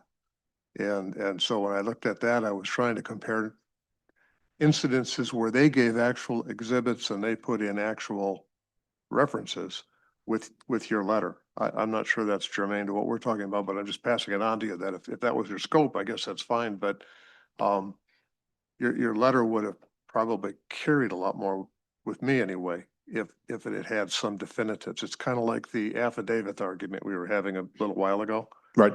It's great to talk about, but we could also talk about Dr. Zeus or anything else. Unless it's right here, we don't have anything to go on. Understood. I will say, of course, the amount of time in examining 28,000 signatures, I haven't yet had a client who wanted to pay for that for me. 750 signatures that were in a sample. Is 750, but I did compare them to one another. So of the 750, I do have that the problems that came out in the 750 are not as pervasive as they said. Some of them are real, yes. I'm just showing the ones that were not. So I agree that some of the things that were in the letter or in the long Exhibit 30, Back that statement up for me just a second. You said, I agree that some of the are not as pervasive. What do you mean? I agree with some of them and some are not as pervasive. I may have spoke too fast. So I showed you the ones that are not as persuasive in the arguments, right? They said these five, for instance, the Aaron Richardson or the Jaeger or the Hilson, right? I believe they are the same writer when they say they're not. So I think that's wrong. So yes, they have a lot bigger list. Yes, they looked at a lot more signatures, but that doesn't make it right. And what I'm saying is some of the ones that they're pointing out are wrong. So using your sample size analogy, if they say it's wrong in 750 and it's wrong, I don't know, what do I have? 5 examples, let's say, or 4 examples. If you expand that to 30,000, that becomes 20 times that. So they're wrong 80 times more.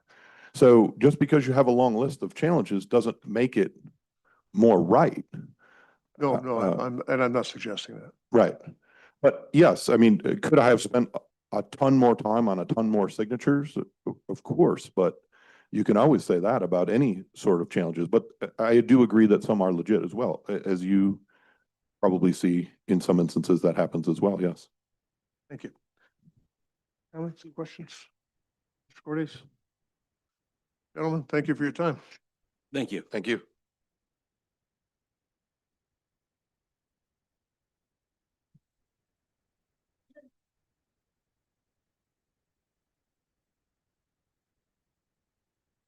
Is there any discussion among the board?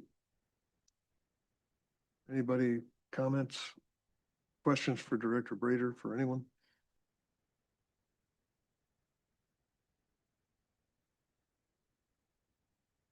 Thought you were going to push the button there for a minute. If that's the case, I think we need a motion. Yeah, I have some comments before a motion. And that is, we've spent a lot of time talking about this phantom affidavit. And it's really troubling. I don't think we should give that kind of, I guess it's a challenge, but we have deadlines for a purpose. And this isn't even something that is brought to us outside of the time. It isn't even here. And we've spent a lot of time talking about something that maybe was filed someplace and that arguably should, and we're told that we should postpone a decision on the matter that's before us because something might happen that might cause us arguably to change our minds. And I simply don't think that, I don't think we should entertain that at all. I think we should consider the staff report, which we've been given, and the assertions about the staff report and make our decision.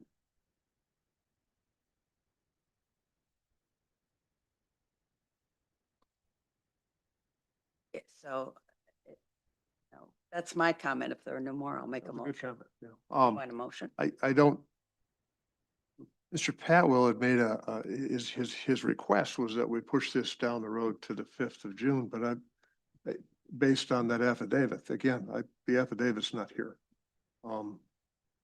And maybe never does show up. And I think we have to take that in. So I don't know that pushing this down the road is an option. I think this has to either be a, go with the staff report or don't go with the staff report. And with that in mind, I'd again ask if there's no more conversation for a motion. I move that the board accept the staff recommendation and find the nominating petition filed by Perry Johnson sufficient. Support. Been moved and it's been seconded. All in favor? Aye. Aye. Aye. Motion passes.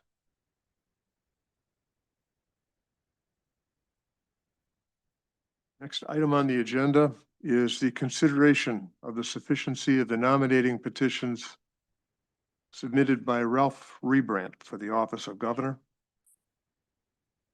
Director Brader. Thank you, Chair Housekamp. So the candidate Ralph Rebant was required to submit 15,000 valid signatures. The candidate submitted 18,214. The Bureau reviewed random sample of 750 and it found 533 to be valid and 217 to be invalid. There were a variety of reasons for that. The primary ones were either a non-matching signature, an invalid signature, an individual where was not registered to vote in the proper jurisdiction, which I'll talk about in a little bit more detail in a minute, and then also an invalid city or township, which is a situation where the city or township either doesn't exist or it is not within the county that on the countywide petition. And I'll talk about that in a bit too, because that was part of the issue in response. So based on that, there was no challenge, but just based on the Bureau's review, we determined that the candidate had 533 valid signatures within the sample and required 618 or more to recommend certification. And based on that, we projected a total of 12,944 valid signatures and recommended determining the petition insufficient.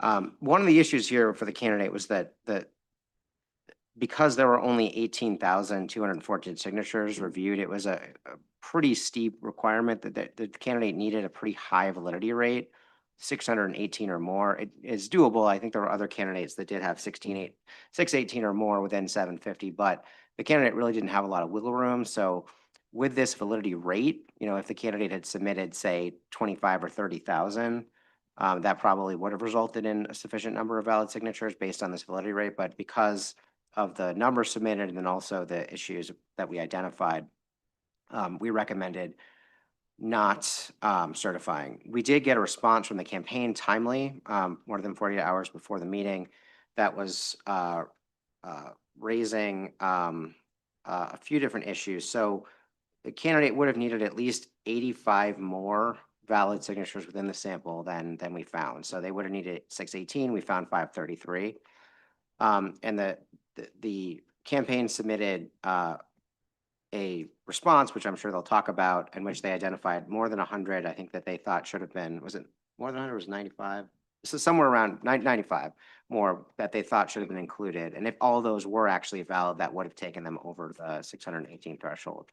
We did review that, and we did change a determination on one, but we didn't change our determination on the other 94. So it didn't change the outcome. A couple of things that came up. So one issue was the signer not registered to vote. So in order to be registered to vote, the signer needs to meet a couple of requirements. It's not only being registered to vote in Michigan, but they also need to be registered to vote in the jurisdiction they indicated on the form. So if somebody is registered in, say, they're on an Eaton County form and they are actually registered in Delta Township, but they say Charlotte on the form, that person may actually be registered in Delta Township, but if they said Charlotte on the form, then they're not registered in that jurisdiction. If they're registered at a different address within that jurisdiction, that's okay, but they have to actually be registered in the jurisdiction they wrote on the form. Now, what they can do is they can write their mailing jurisdiction. So if a Delta Township voter is on an Eaton County form and they say Lansing, that is accepted because that is still a jurisdiction that their mailing jurisdiction. But they either need to be in the voting jurisdiction or the mailing jurisdiction that they indicated, and they need to be within that county.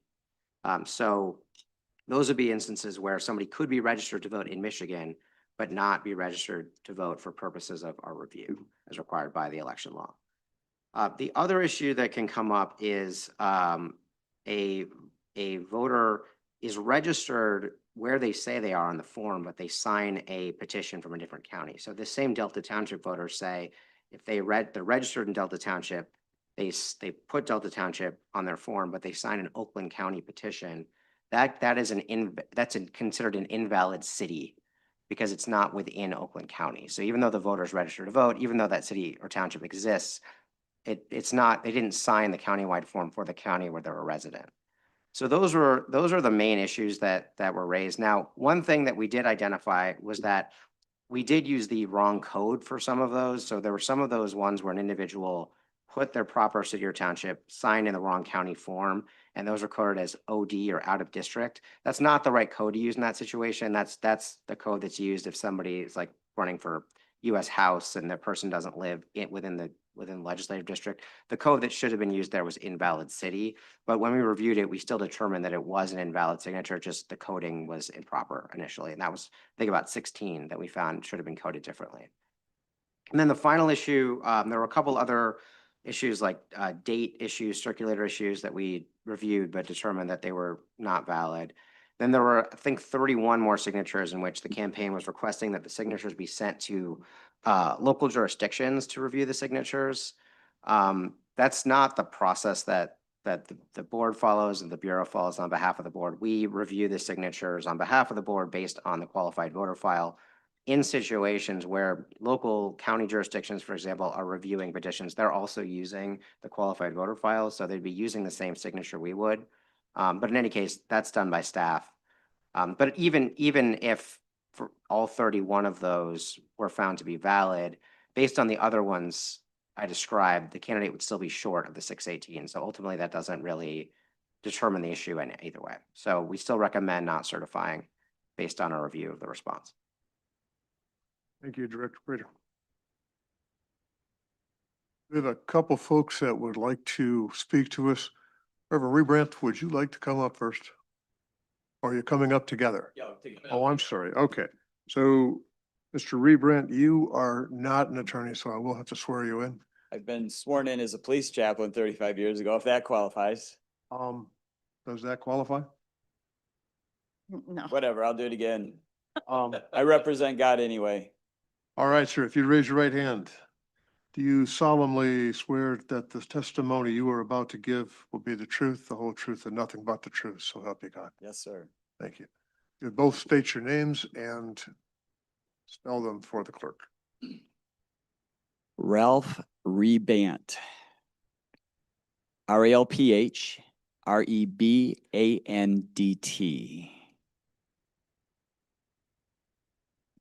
And good morning, Kevin Kiefsky. Could you turn your microphone on for us, Mr. Keski? There you go. Thank you very much. Kevin Kiefsky or Kajewski, doesn't really matter how you say it. It's spelled K-I-J-E-W-S-K-I. It's complicated in Polish. Thank you, sir. All right. And Yeah, Floor is yours. I'll just give a quick update on who I am, if that's all right. Ralph Reband, as I mentioned, I'm a pastor. I've been a police chaplain in Michigan for 35 years. I represent the Michigan Chiefs of Police, Farmington Hills, Beverly Hills. I've helped departments all over the state. I share that because I have been involved in public service for well over 35 to 40 years.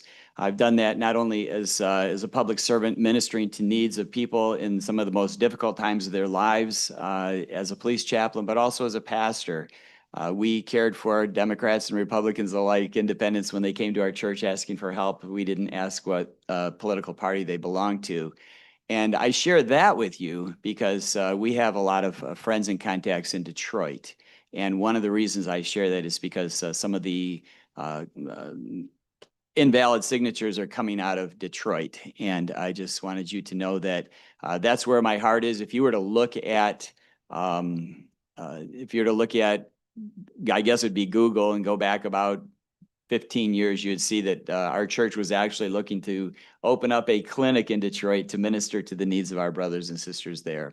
So I share all that because the support around this state for my candidacy has been incredible. And I'm representing people, not just the 85 that we're asking. Thank you, sir, for bringing up that number. Not only are we representing that 85, saying that they are valid, but I'm representing the other 18,000 that haven't had a voice yet. And many of them are in Detroit and around Saginaw and other areas that they feel that they would have a voice if I was on the ballot. And so we did everything that we properly did in 2022 when I ran, did the exact same process, got on the ballot in 2022. So when we turned these in and were dinged for various and sundry things, we were actually in shock. And I think our attorney has some great things to present, and I'll let him take it from here.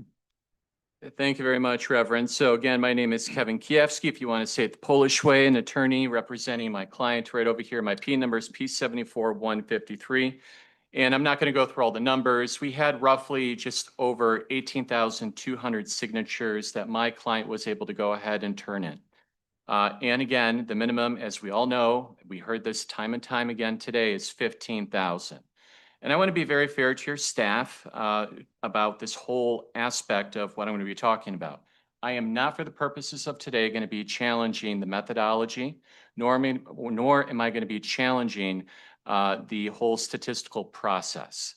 What I will be challenging, however, is the application of the law to the facts that we have in this closed universe, and as well asking the court, I'm sorry, not the court, but this administrative body to withhold judgment. Ultimately, I want to be very fair and have you hear what I have to say first, but ultimately I will be asking that a few things be done and your decision would be tabled until sometime next week so we could get some additional information. So with that being said, it does come down to 85 signatures, 85 among 750. That is very, very, very small. And when we take a look at these particular signatures, we have a few different things that come up. First, let's start with the law. There is a statute the Bureau did not apply, we would maintain, and that is MCL 168.552A parent 2. It says that when a voter writes the mailing address the post office gave them, and that address sits inside the township where they are registered, that signature, and I'm reading the language the legislature decided to use, they said, quote, shall be counted, end quote. Not may, but they didn't say anything about it being permissive. They said shall. And there are 12 such signatures we would maintain, which were contained within our exhibits that we were able to turn to this body. And for all of those, they are registered voters. We had one individual in particular, I believe in Caledonia, where the individual has a mailing address. However, really, it's, I think, a township that individual resides in. That's just one example. So there's some overlap. Even my folks, I mean, I'm from, of course, southeastern Michigan.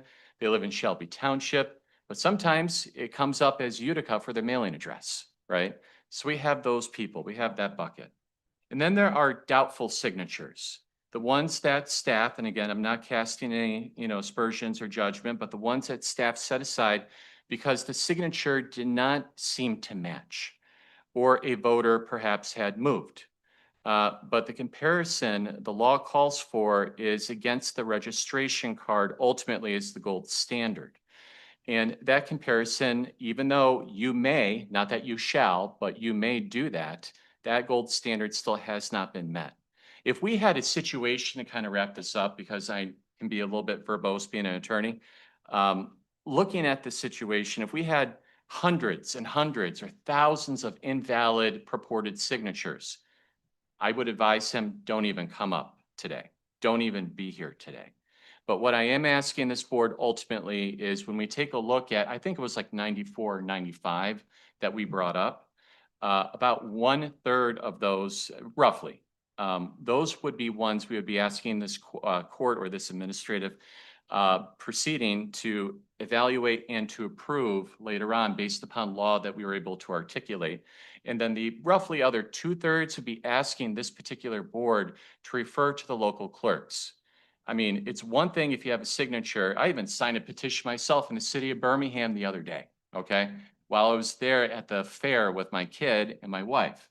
And I signed the petition, you got the clipboard, hopefully it matches. However, my signature was when I signed that voter registration card a long time ago. But there's nothing like the gold standard of actually having that particular card where it's etched in ink, someone's name. So again, we're not trying to do anything today to say, oh yeah, go ahead and certify his petition signatures. We're asking that roughly about 2/3 of them be referred to the clerks for authentication.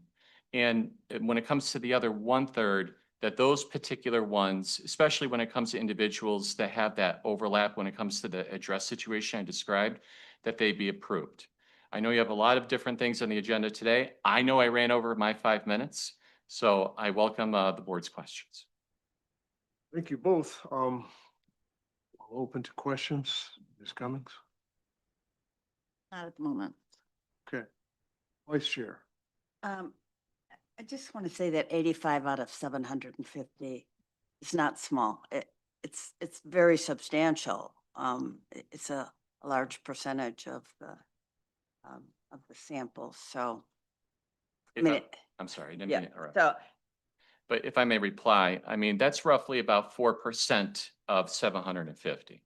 And as well, again, I'm not trying to make policy arguments, but just by way of example, you could take a look at the states of Florida in addition to California. What they do is very interesting, not here before this board today, but it just shows really, you know, if there is a small percentage or a small number where there's a difference between qualifying versus not qualifying, especially in California, it's developed by UC Berkeley. They have a whole list of like, okay, we're going to go through a second review and we're going to be counting or looking at a bigger sample. And again, I'm not attacking the methodology today, but I do think that respectfully, 85 is relatively small, being at 4%. There were signatures I didn't challenge. I mean, I took a look at all this stuff over Memorial Day weekend. One of them was a Donald Duck signature, right? That's ridiculous. I'm not going to bring that forward. Other ones that clearly I think would not be worth it. But ultimately, my ask today is when it comes to 1/3, that those be ratified or accepted by this particular board. The staff makes recommendations. You, ladies and gentlemen, here on the board make the determinations. And then when it comes to the other 2/3, to be referred to clerks. And we're not talking about hundreds of signatures here that would be referred to clerks. When it comes to my client, I believe he just wants to have a fair shake. I think that this board, in addition to the Bureau of Elections, you have your goal to give folks a fair shake. I mean, the process is the process, right? I mean, I represent criminal defendants, civil, folks. And when I take a look at all those folks, I mean, there's a lot more time between, hey, someone gets a notification, I think it was what, May 20th or so, that the deficiency letter, along with some exhibits or whatever were attached in the hearing today. I'm not complaining about that, but doing the best that we can. And given that it was so small, that's why we would be asking respectfully this board to grant the relief, at least to have a brief delay. I think I heard June 5th from this board when you were talking to someone else. I think my math, maybe I could be wrong. I think it's actually June 2nd. In terms of you actually having to make a decision, I could be off. I'll take the extra 3 days, but. Our next meeting is on the 5th. That's why. Oh, I see. Okay. All right. Pardon me. Could I your I math- make a comment? your math is wrong. It's 11%. 85 of 750 is 11%. Oh, I apologize then. I would still maintain that when it comes to my characterization, even though my math was off right there, that is still relatively small, but I appreciate that. If I may add two things. One, if that 85 number is actually, if it proves that they're all bad, then it's 11%. But if they're not all bad and we work backward, then we're within the realm of where we need to be on the ballot. It's been mentioned as I've been sitting in the audience that, you could turn in from 15,000 to 30,000. Well, if you look at just an average person like myself, I don't have $1 million backings. I don't have $1 million myself. I don't have that kind of money to pay people. I know that some campaigns right now for this election have spent $500,000 on signatures, on verification, on everything that's going on. I don't have that kind of money. So what frustrates me is that I'm sitting here thinking to myself, how in the heck does any average person get a chance to run for governor under the current rules? You just can't do it unless you have that kind of money. So though I respect that I could have gotten a lot more, we did throw some out. We crossed some out. There were sheets we didn't hand in, but it was brought to my attention this morning. Had we done that, there's a good chance that we would have not only not done, I'll retract that. There's a good chance that we would have made it because of those extra 2,000 or 3,000 that we just said, well, these are questionable to us. And so we're not going to turn these in. And that's why we were in shock when we found out that that we didn't meet a threshold, which we didn't even know there was a threshold. It was, as I said, we did everything that we were supposed to do according to last time. And then here we are sitting in front of you, which is, it's an honor to be here. I mean, we're in America. But if we're looking at having people's voices heard, that's what we're pleading for today, is to have people's voices heard. Those 18,000 that signed our petition and that are legit. And that's why I said I'm convinced we do have 15,000 good signatures. If I may add one thing to what the pastor said or what the reverend said, it was brought up earlier, I think perhaps with the very first candidate, the Democratic candidate that was before this board, that the signatures could have been obtained from the sample much earlier, which I know to be true. I know that, for example, Mike Cox and others do that. However, my particular client here, the candidate, did not. And truthfully, after talking to him, because I don't think a pastor is going to lie to me, he didn't know that. He didn't know that he could request that. I'm not blaming anyone, but I just want to offer that to this particular board, because if he would have known that, I think he wouldn't have hired the wonderful expert witness that was here and do all that. But he would try to go signature by signature and maybe contact these individuals as well. So I offer that as perhaps mitigation, but not as an excuse. A quick comment to something you've both reflected on, and I just want to make it really clear, and you provide the perfect opportunity. This board is extremely happy when we can put people on the ballot. This board likes nothing better than to see staff reports come back and say, we recommend on the ballot, okay? And every one of us has hands in campaigns over the years. Reverend Rebrandt, you know that. You and I shared a podium together more than once over a lot more years than I'd like to admit. So I guess I'm prefacing by saying we know how much work goes into this. And you've known me a lot of years. I mean, I've been grassroots since you met me. Everything we've ever done, we've done on the cheap and with a lot of volunteers. So we're acutely aware of the grassroots limitations, and we're always happy to put people on the ballot. Having said that, there are also some times where process isn't followed and we don't have a lot of choice. There's also some times where unfortunate events happen. There's also times though when you're asking us to do something that has ramifications way beyond the ask. And that this long road around is really for me to now ask Director Brader. The idea of going back and having signatures second guessed by local clerks. Second guessed is the wrong word. The opportunity here to say, yeah, that's a good thing. That has a lot of elements to it that I think I would like Director Brader to kind of maybe lay out the dynamics of that with QVF compared with cards locally and with the responsibilities and the mandates of the Bureau of Elections given the law. Sure. Is that okay? Oh, of course. And I'm happy to not provide a rebuttal, but a comment after. Yeah, so I mean, for one thing, 55213 does discuss the qualified voter file being used for signature.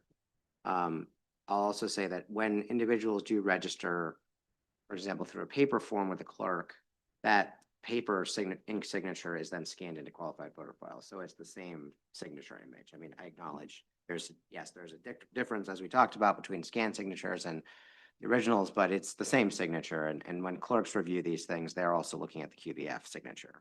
That's one thing. The other thing though, which I mean, aside from the fact that this is the process that's used generally, as I noted, even if those 31 signatures that staff determined did not match, even if every single one of those actually matches, that's not going to make up that, it's actually 84 needed now because we agree that one of the ones that was flagged should have been counted as valid, but it's not going to make up that 84 thresholds that's needed. The other issues that were raised are not, there's no evaluation of a signature to see if it matches or not. It's purely an issue of what the QVF data says. And so the predominant issues there were, one, like someone was not in the county where they signed the form, or they didn't live in the jurisdiction that they said on the form. I know that it was raised, the issue of mailing addresses, but we already are accounting for that. So in 552A, it does describe the fact that you can, in subsection 2, you can put your mailing jurisdiction on there. And we did count those as valid. So if somebody signed an Eaton County form and lives in Delta Township and has a mailing address for Lansing, if they sign that Eaton County form and they put either Delta Township or Lansing, we would count that as valid. But if they signed an Oakland County form and did that, that would be invalid city because that jurisdiction is not in Oakland County. Or if they said Delta Township or Lansing and they actually lived in Charlotte, even though they were in the right county for that Eaton County form, that would have been a not registered because they're not registered in the jurisdiction they indicated, either for voting or for mailing. So we have already accounted for that. So these are really determinations that we've made based on the law and how it's been implemented. May Do you I have- offer a response to the director here? So we maintain that when it comes to the particular provision of law, there's roughly about 12 of those addresses that exist. There's obviously a disagreement here respectfully between the Bureau and when it comes to this particular candidate. We would like to do the following, and we're not just seeking a delay for the sake of seeking a delay. And yes, we would like to have the signature verifications sent to the clerks. But as it relates to the paperwork, or more so the Excel spreadsheet that was sent to me, in addition to the candidate, which was the staff's feedback, and I understand and I respect the quick turnaround. That was at 5 p.m., I believe, yesterday or shortly before. I'm not saying it's exactly at 5. I had to quickly review that, and it's difficult to do. So what I'd be asking is, because there were staff comments that were given within the Excel spreadsheet, I just need a little bit more time, and I'm not going to say anything disingenuous or, try to put anything here before the board that's fraudulent. Again, you don't want to talk about 2022. I get it, because this is not 2022. He had 85 short. We're just asking not to try to come up with more names. The universe is set at 750. It's really to take a look at those particular names. And again, I'm not saying you're depriving my client of due process, but this would give him the maximum amount possible. And if he doesn't make it, he doesn't make it. And he will absolutely respect that. But I'm just asking for a little bit more time so that we could perhaps reconvene, or we can submit, not pleadings, but supplemental materials to the board for you to consider perhaps as soon as Monday of next week, based upon some of the feedback that we heard here.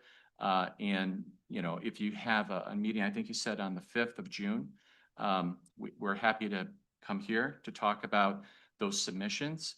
And you'll absolutely readily get a concession from us if we're wrong. What exactly do you feel like you're going to do? What are you going to do with, I guess I'm not crystal clear as to what you're going to do with time. You can't materially change the signatures. You can't change the signatures, but again, just as one example, we were able to point out 12 of those particular signatures, which we have a good faith belief that they would qualify under the statute that shall be counted. So we want to take a look, hearing the feedback here, to take a look at those. Again, what we've received from staff, and I understand that you have tons of candidates, tons of petitions, tons of things, but we received that particular Excel spreadsheet with some comments, but it wasn't a lot of commentary for each one. So I want to be able to rebut that. And I'm not going to put something fraudulent before the board over here and say, oh yeah, this is that. But there's a good faith belief. And again, when we sort of analyzed the QVF over Memorial Day weekend, we thought at least there were like 12 there. So we're just asking for a little bit more time. If I may just add one thing, I received a parking ticket here in Lansing and was able to get it. I put the wrong, it was Park Mobile. I put the wrong license plate number on there. So it was erased. But interestingly enough, on that ticket, it said you have 15 days to respond. That's a parking ticket. And here, and again, I know your deadlines and everything else, but we received a response last night at 5, and here we are sitting in the morning trying to address some of those issues. And this affects the whole state. You know, it's not just Ralph and a parking ticket for $15. This affects everybody, and it could even affect the future of Michigan. And that's what's in your hands with this decision. It may not seem like a big deal to you folks, but it is a big deal. And I would also say, I'm not going to correct my client. I think that when it comes to this particular board, I'd offer this commentary. I know that this is a big deal. Every particular candidate that would be placed on a ballot, or perhaps who would be declined to be placed on the ballot, that is absolutely a big deal. And both the candidate and yours truly, we respect the work of the staff. But, you know, I perhaps think that the 15-day parking ticket thing analogy is interesting. But we're not asking for, you know, a total of 15 days from the date that he got everything, just a little bit more time so that we can substantively engage. Again, we just got a spreadsheet back. I'm not expecting a full legal brief, you know, from the Bureau or more so from the department here, saying, you know, hey, let me respond to 2A, 2B, 2C. That's a lot of work, right? But I want to be able to try to have this interactive process. I'm happy to work with the director as designee on these particular things between now and the next meeting as well. And certainly, if it doesn't hold up and that shows demonstrably to Reverend Rebant, then we will absolutely concede. We're just being told right now that certain things don't meet criteria, but really nothing more than that. I just want to be able to rebut some of those and see exactly where we're at based upon getting some stuff at 5 o'clock yesterday. The one area, and I can't speak for my 3 colleagues here, but the one area I have a particular issue with, which I'm not willing to walk down the road on personally. I mean, my vote is, has to do with kicking this out to the local townships and clerks to have them in effect what I would call second guess the Bureau of Elections. It doesn't work that way, number one. And number two is you would be opening Pandora's box for an infinite number of problems down the road. I'm not going to use the word hierarchy, but the flow of how this works, the coordination, the way the Michigan system works, right, is the Bureau of Elections is charged with evaluating the validity of individual signatures and verifying those against the QVF. And to me, if you now all of a sudden bring in folks from around the state, we're going to end up at some point in time with a he said, she said, and enormous amounts of influence being put on local clerks that shouldn't be put there. And if I may briefly respond, I tend to agree with you. But I think that the precedent, if you would decide to do this, it would be limited. Again, you know, you can't have anyone coming here with a whole bunch of signatures, and I still maintain respectfully that 85 is relatively small, even at 11%. But 85 signatures were about, I think it was what, about a third of them, or somewhere in that neighborhood, being referred to clerks, I think is important. And again, there's also something else I want to mention. You can see this in our particular analysis in Exhibit C that we attached. And it had to do specifically with the city of Detroit. In the sample, you take a look at invalid signatures, or basically bad signatures, it was over 3 times the rate compared to the rest of the state, relatively speaking, and we have that all laid out. It's outside of 3 standard deviations. And we kind of maintain that when it comes to these signatures, that really the clerk, this would be an exceptional opportunity to give this to the Detroit City Clerk to take a look at, to actually rectify and sort of adjudicate those. But I agree I with you. say, I've been here long enough to know that nothing here ever has limited hits. So And I, that's true, if I may say one thing, but really the limitations for any future precedent or the application, it's just the four of you. do you, I'm just looking at some of your math on, on your responses from your table on page 7. And essentially, your argument is that the BOE would, even if you got back all of these, crediting 51 verified recoveries, let's just say you have that the BOE would have to be at least 90% incorrect in how they viewed those QVF signatures, correct? And you said page 7, correct? Yes. Yeah. Yes, and at the bottom of page 7, we had a table that we were able to provide to sort of go through this. So for example, if we had, 50% of what is labeled as IS recoveries, and then we were able to have some others contained, that would be like an additional 22, there would still be a deficit, right? Yeah. But if we take a look at going to exactly what you're saying, essentially, if we had 90% recovery, or I guess in the converse, you could say 90% failure, I guess that's true, but he's just asking for the opportunity for this, given how small it was. And like I mentioned before, again, I'm not arguing California, I'm not arguing Florida, but when you are this close, relatively speaking, in those other particular jurisdictions, there is a close second look. And I think this may warrant that. And I hope to God that we don't have a situation like this where it's this close with anyone else in the future. But if it would be, then I suppose precedent would be set. And for anyone else where there are larger discrepancies, then frankly, they wouldn't be able to try to invoke precedent, I think, credibly with this board.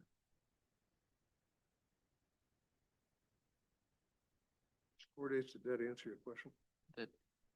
Vice Chair. We've had lots of petitions that are close and that are a lot closer than this. And, a miss is as good as a mile, as the old cliche goes. You got to get the numbers. And I am really sympathetic to your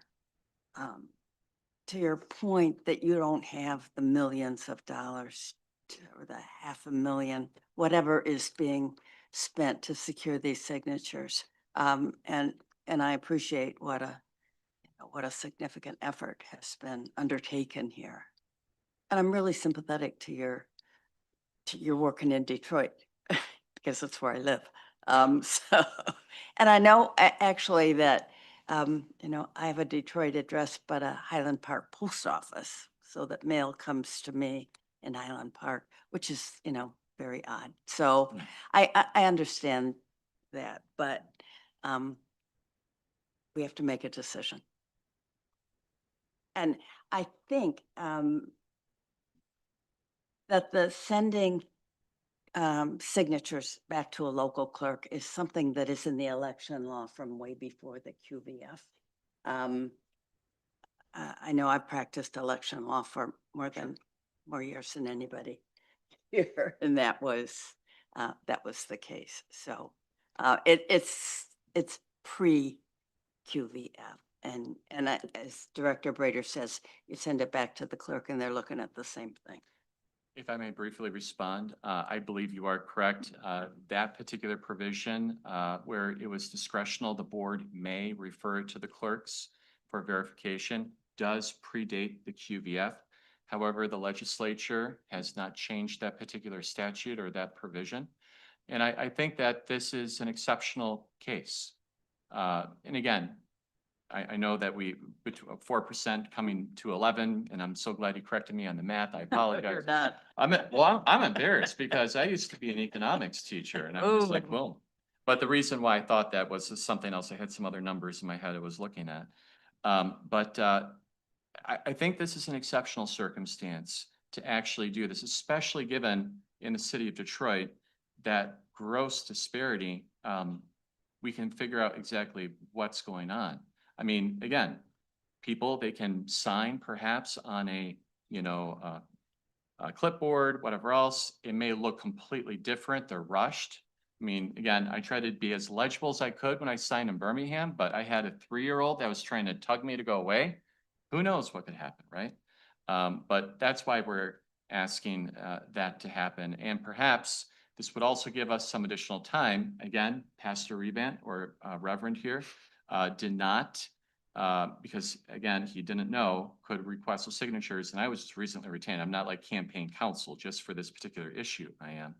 But I would love to request through FOIA appropriately those signatures, and we can get those right away. And then we can contact these individuals and ask them. Again, we're not asking for anything extraordinary. We're asking for things within the powers of this board. We're not asking you to do anything else. We're just asking essentially a fair shake for Mr. or Reverend Rebant, fair shake for the 18,200 folks that purported to sign, and a fair shake for all the citizens here in Michigan. And we hear a lot over the last several years, whether it's 2022 or even earlier, that, democracy needs to be protected. I agree with that. And I think that when it comes to this particular board at this particular moment, this gives you the opportunity, whether or not he makes it, and I hope he does, and I know he hopes he does too, an opportunity to actually ensure that everything has been possibly done given this, again, exceptional circumstance. Thank you both for your time. Thank you very much. There is one individual who has also identified that he wants to speak to this item. This you've marked number 6, Eric Conrad. I know you marked that you're not an attorney, but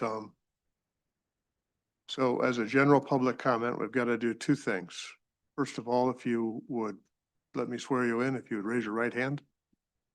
You solemnly swear the testimony you're about to give is the truth, the whole truth, and nothing but the truth, so help you God.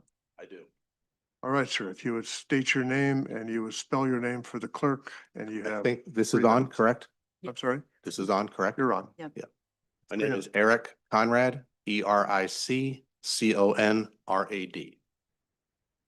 I am the gentleman that asked if I could ask a clarifying question. I so this will recognize you. Be my opportunity to ask a few clarifying. This is a better questions. venue to do it this way. So please walk me through the process. I've been listening and I'm hearing that publicly available information. And then I've heard the term FOIA. If it's publicly available, would anybody need to FOIA anything here? Yes, please do. So publicly available means that it can be viewed by the public. It doesn't, not all publicly available information is just posted on the internet proactively.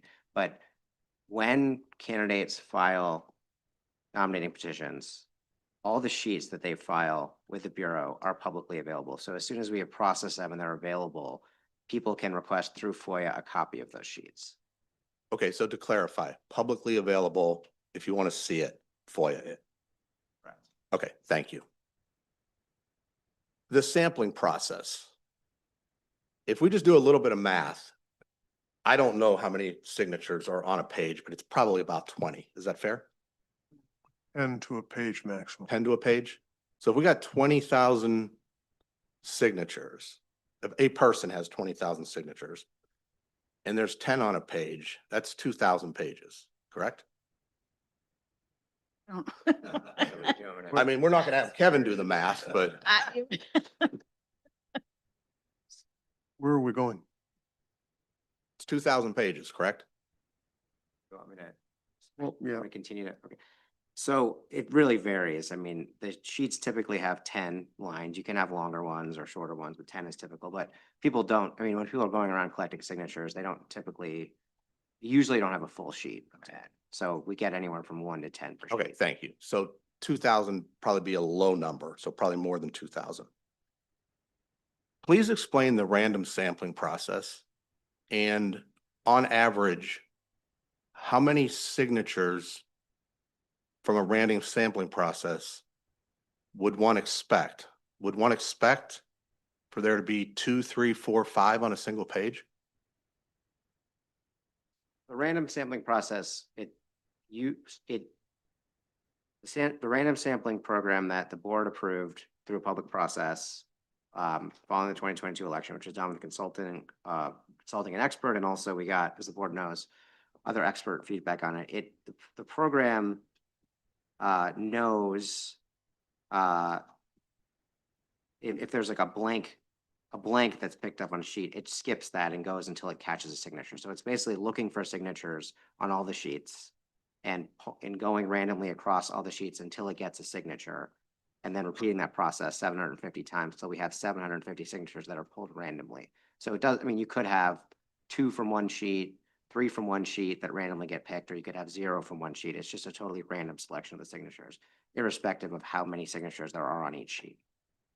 So once that's done, is it shown how many signatures came from a single page? Yes. Okay, thank you.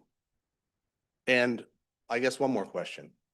For any one of the candidates, do they have that information readily available? In other words, let's take the lady at the beginning.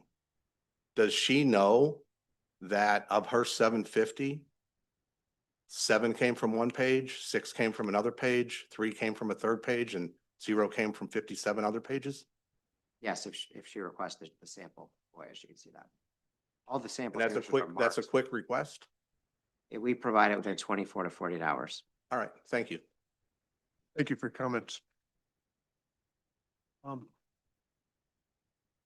Questions or comments among the board? So Director Brader, before you turn that mic off, we've had this conversation now going for a while, but just unwind it for me a second. The request of Mr. Rebrandt to be able to address the information you gave him the other day and to have extra time to do that. We've asked everybody but you. The process that we follow, I acknowledge, we would all like to have more time for all of this. Like from candidates, all the way to the courts that have to, review these. We've seen in the past when we do these decisions and they come to the courts sometimes in their decisions are talking about how little time they have to decide this, because once we get to 60 days, which is the deadline to certify, counties, especially larger counties, need every hour of that time to get the ballots designed, proofed by the candidates, printed, distributed, tested, and then that all needs to be done in time for ballots to be sent to military voters who've requested them by the 45th day. So that 15 days requires a lot to happen. So we have tried to move our process forward as much as we can to give the courts a little bit of time, which is part of the reason why, we don't schedule this meeting for May 28th. We don't schedule it on the last possible day. We want to provide at least some time for the courts to review this in the event that there's challenges. So one of the other things that the board did following past years is create the 7-day and 48-hour window before each meeting. So the idea there is that we put our staff reports out 7 days before the meeting. In this case, we actually did 8 days, acknowledging there's a holiday there, but we did put it out 8 days before the meeting. And then anyone who wants to respond to that has a few days to review it, and then they provide information to you within 48 hours, to us within 48 hours. We then respond to that as quickly as we could. So in this case, as quickly as we could over the last, yesterday, 2 days ago and yesterday, went through all the signatures that were brought to our attention, addressed them all, provided information. Yes, it was yesterday afternoon, but we did need that time to go through that. At a certain point, we do run out of time, but we did see this, I think it was with the Nielsen, saga in 24, where every time the board tried to provide more time, there was always interest in looking more. And at a certain point, we do run out of time to do our review. I will also just say in this instance, although, just like the board, the Bureau is certainly not trying to keep anyone off the ballot. And that's why we, produce all these manuals. It's why we try to make this information available to people. our review is based on what the statute's required and what qualified voter file says about these voters. So, for example, I know that one of the issues that was raised where the campaign disagrees with one of our terminations it's a situation where there's a voter who signed a Kent County form. They are registered in Thornapple Township, which is in Berry County. Their mailing jurisdiction is Caledonia, which is in Kent. So they wrote Caledonia. So that's okay for purposes of being registered because that's their mailing address, but they don't actually live in Kent County. So that's why that signature. So these things are very nuanced and, technical. But having said that, like staff is well aware of these nuances and I'm confident. I mean, while I can't say for sure that we certainly do make mistakes sometimes, in the main, the staff's determinations on these kinds of things are right almost all the time. So with the number of signatures we're talking about here, I don't think this is going to make a difference in the outcome. And ultimately, we do eventually just run out of time. And the courts, I know the courts aren't always the ideal way of resolving these things, but that is part of what we bake in here is that if people are going to disagree, it's better that they go to court and we give the judges a little bit more time to decide these things.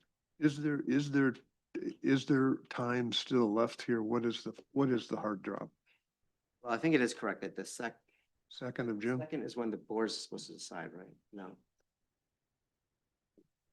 Okay, so yeah, Adam is reminding me that you're supposed to finish, and we and you are supposed to finish the canvas by the 2nd and make the determination by the 5th. But again, and we do hold that meeting on the 5th just in case it's necessary. We have that already. Yeah, 'cause we have- but making a decision on the 5th that's the very last day. And so that's squeezing, the judicial review, all the other things that could happen before ballot printing. And Does this board have the latitude to squeeze this to the 5th?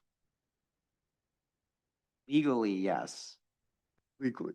I mean, I would prefer, since I just said legally, I should make sure but the Attorney General should be able- Legally, we do, but there won't be any holiday cards from the Bureau of Elections this year, right?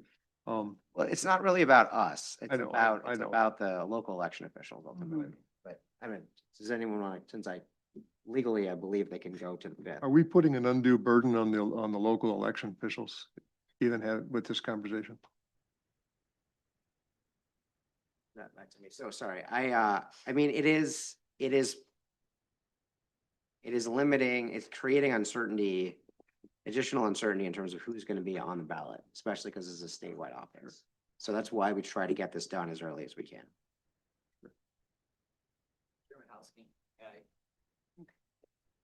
Sure.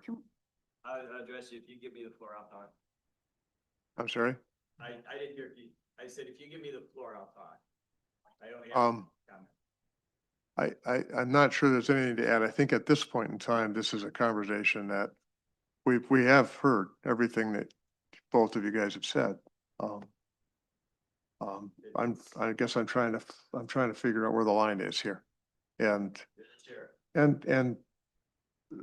it's not me. I'm trying to figure out where the other 3 board members are. The line is today, this is the second issue today where we have been asked to wait and make a decision, and there was mention of the Court of Appeals case that we had in 2022, back,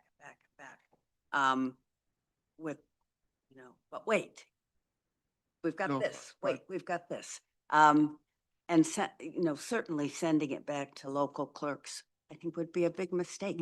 We have deadlines, and we may be very sympathetic to Reverend Rebant, but the law is the law and our procedures are the law. So I don't think that out of sympathy, we should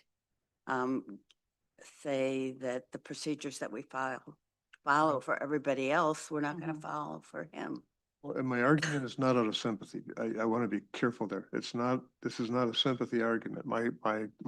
The reason for having this conversation, for raising all of this in this way, is that we all have worked very hard to make the Michigan election process transparent, fair, and also accessible to people of every walk of life. We've heard a couple of other folks today who wanted to have extensions. We heard Ms. Thomas, Ms. Thomas had 92% of everything she turned in was fraudulent or incorrect. We heard conversations of this in challenge to the Perry campaign, with a whole different set of that involved an affidavit that may or may not exist. That is not why, that is, I put those into a little bit of a different bucket. And the reason I'm having that conversation with you here is because I think that part of making this process transparent, fair, and available to everyone is also providing maximum amounts where we can. And Director Brader, I totally am sympathetic to your comments, and to your analysis. For me, I've been going through you guys' own math, trying to walk back to a point where you could reach the threshold. I'm really struggling to get there, even with the numbers you guys provided. Even if we determine that your 51, signatures get dumped back in, which obviously the BOE disagrees with that. They went back and looked, and then to get those invalid signatures where there would have to be at least a 90% error rate if what you're proposing we did do. The likelihood of that is just so minuscule. It's tough for me to get there from a math, just strictly from a math perspective, ignoring everything else. So that's where my struggle becomes. Look, if there was errors made, we would want the opportunity for you guys to correct that. But just speaking of the math in general, it's really tough for me to even comprehend how you get there.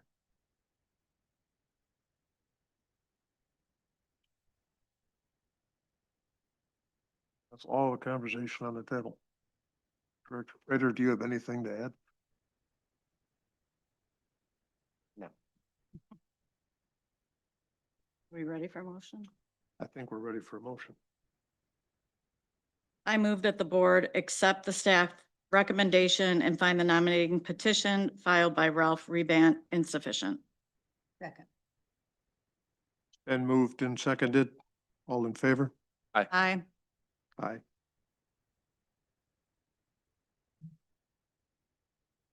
Mr. Rebrandt, thank you for your time today. And thank you for raising important issues. And we'll see you here again, right? We'll see you here again. I've been asked if we could do a restroom break before we continue on. Say again? I said it sounds like a good idea. Okay, so how about if we do 10 minutes, come back at 5 after? Shouldn't we handle both? Can we come back here for a bit? We've only got a couple items left. We're almost there. We did not order lunch as an incentive to get done. In addition to saving the state money, it was a good incentive. All right. Item number 7 on the agenda is the consideration of the sufficiency of the nominating petitions submitted by Bernadette Smith for the office of U.S. Senator. Director Brader. This candidate was required to submit 15,000 valid signatures. When we counted the actual number of signatures we had, there were only 6,932, which is of course well short of 15,000. So we did not do a sample because that would be pointless. Just based on the number, she does not have enough. So we recommend determining the petition insufficient. Thank you, sir. There is no one here representing Ms. Smith. Is there any conversation among? Nope. In that case, I would ask for a motion. I move that the board accept the staff recommendation and find the nominating petition filed by Bernadette Smith insufficient. All in favor? Aye. Aye. We are down to public comment. So, hang on one sec. I've got a couple of folks, but I have a question before we have public comment. Is Bob Blackmer here? He left? Okay. I have an extra slip and I don't know where it came from. Mr. Schaefer, so Mr. Schaefer and Ms. Capatina, both of you have asked to speak, but you also have asked for both number 8 and number 9. So I'm going to use my discretion and crunch those into one item for you.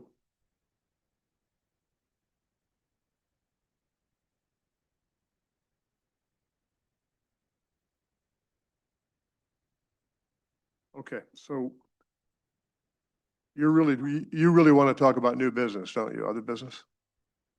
Okay, so what I'm gonna do then is we only have one individual for public comment. And that would be Mr. Gallant. And is he joining us on? Supposed to be on virtually, but I'm not sure he's there. Mr. Gallant, are you there?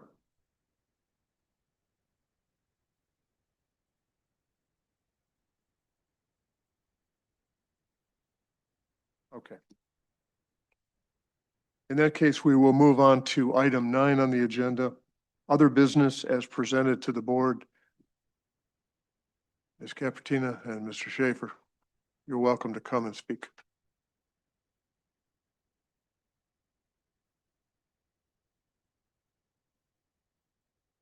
I'm going to have to swear you in too. How are things in Wayne County? Good. Would you raise your right hand? Do you solemnly swear the testimony you're about to give is the truth, the whole truth, and nothing but the truth, so help you God? Thank you. And would you turn the microphone on, state your name and spell it for the clerk? My name is Lisa Capatina, Lisa-Capatina. Good afternoon, Chair Housecamp and members of the board. As you may recall, I was chair of the Wayne County Board of Canvassers during the November 2025 election, specifically the Hamtramck mayoral election and subsequent recount. Last December, due to the magnitude of citizen concerns regarding election malfeasance, it was our duty to notify your board. We attempted to do so and also asked Clerk Garrett to retain any election data for possible investigation if an appropriate investigative body deemed it necessary. That request was further moved upon confirmation that for unknown reasons on election night, multiple unauthorized people accessed the clerk's locked office, removing the clerk's ability to confirm the integrity of those ballots. In addition, the number of cure ballots was unusually high, and at recount, 3 out of 10 precincts were found not recountable, and an unprecedented amount of markings on ballots where votes had been altered were noted. And finally, the 37 ballots found untabulated and exposed all compelled our communication to you. For the people of Hamtramck, it is important to acknowledge Hamtramck is not a city where a simple administrative mistake is at issue. They have history. In 2023, 2 sitting council members were investigated and criminally charged for harvesting absentee ballots.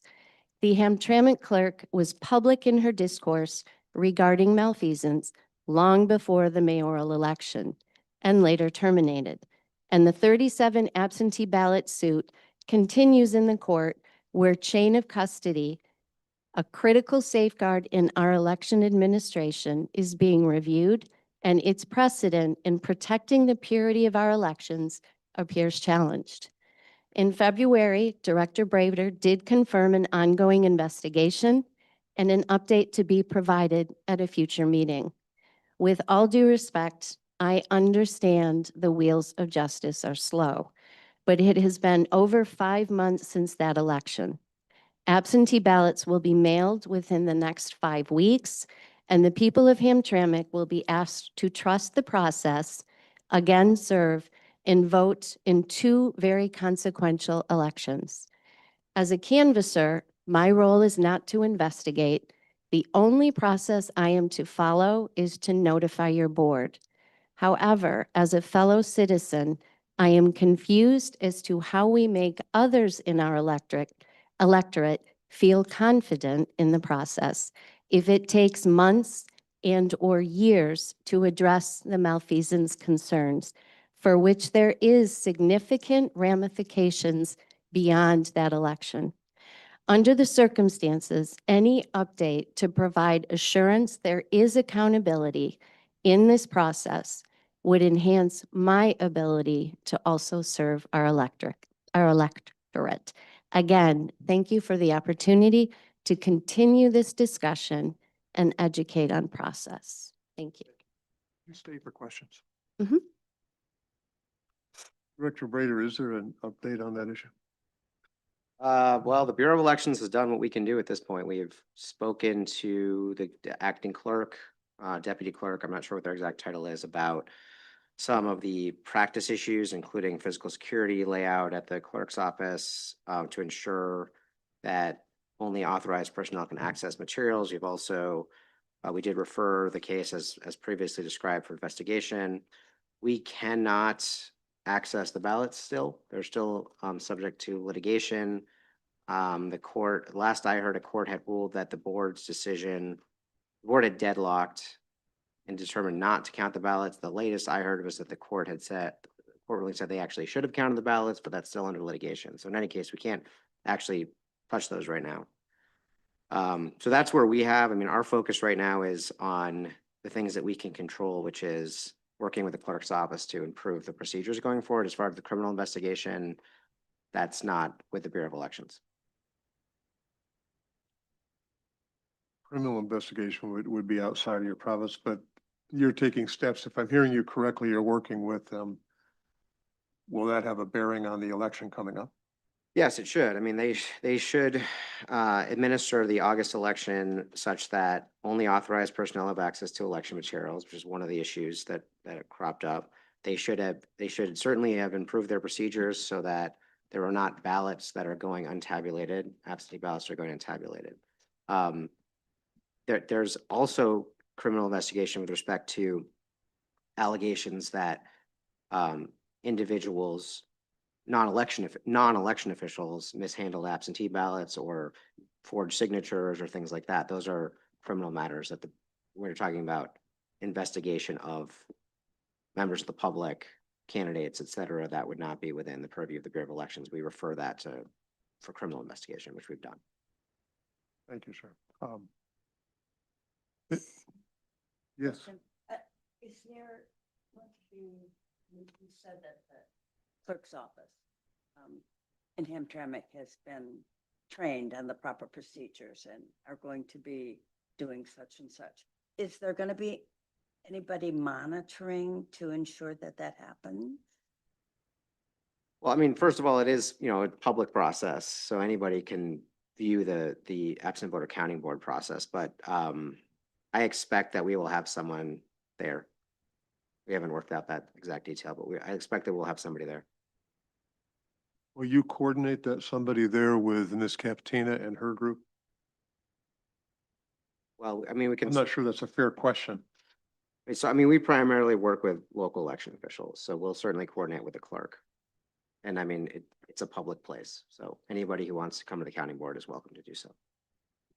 Ms. Capatina, do you have a plan in place to do anything on your side that's within your? So what we had discussed and agreed as a board, and we were working with the Director of Elections in Wayne County, was to send out a letter to the clerks specifying things that we saw during the 2025 canvass that could maybe be priority for them as they are doing their training and going through the process to reiterate, these are the issues that came to canvass. These are the things that would help us and the assistants do our job better. So if you could pay attention to those and train your inspectors and the people in your department, we are still working with Director Mahar to get that out to them, but it was hopeful that that would be done in the very near future.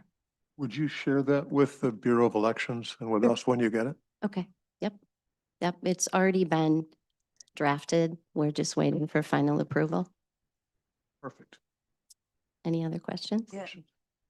It was my experience in Wayne County. I was on the Wayne County Board of Canvassers Mhm. for about 6 months, that, that the canvassers, and particularly the elections officials, the Wayne County Election Director and his clerk, were, were pretty hard on the clerks and demanded that they, that, you know, if there was a signature missing, the clerk had to come in and They take care do, of things. I But yeah, have the utmost respect for all of them in Wayne County.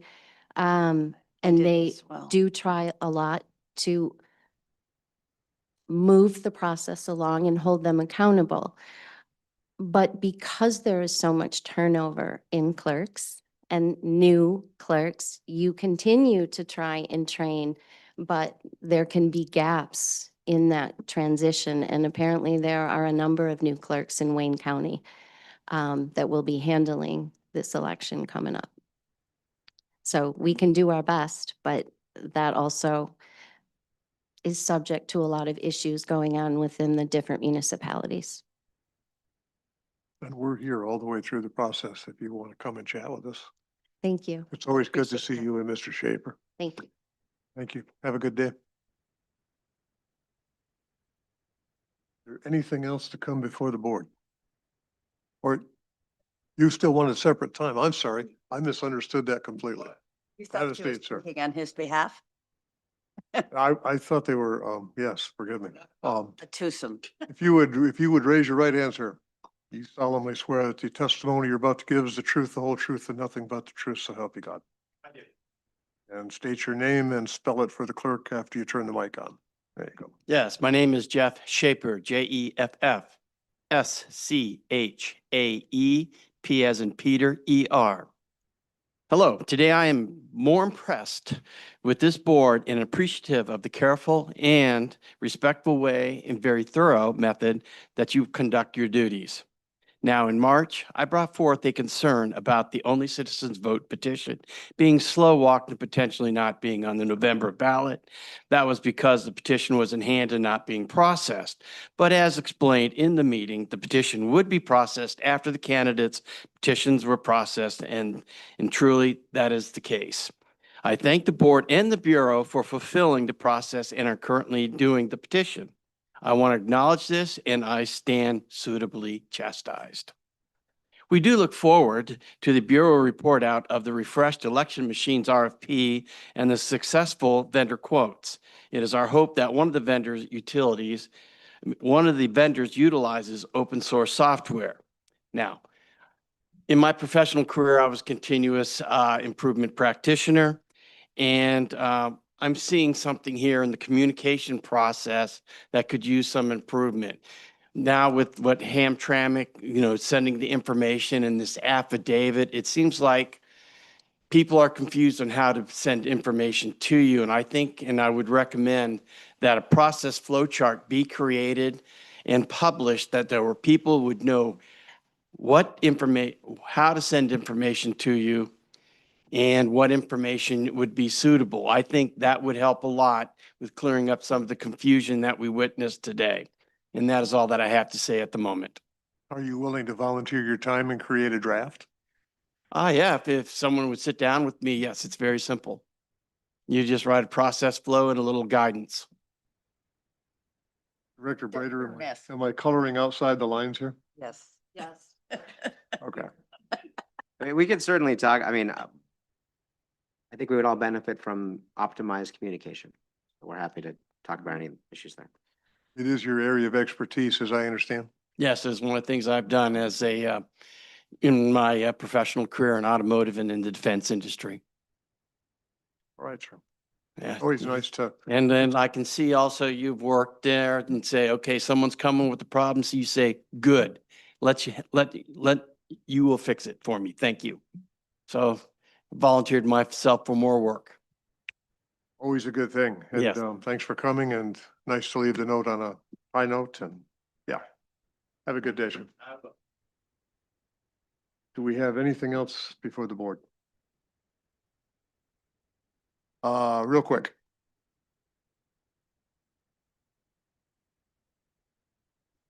You don't have 3 minutes, but you can ask a quick question. How's that?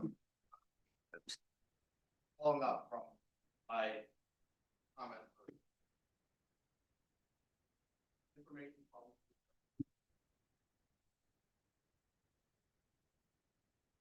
Each campaign has the details of the randomness of the 750 across the pages.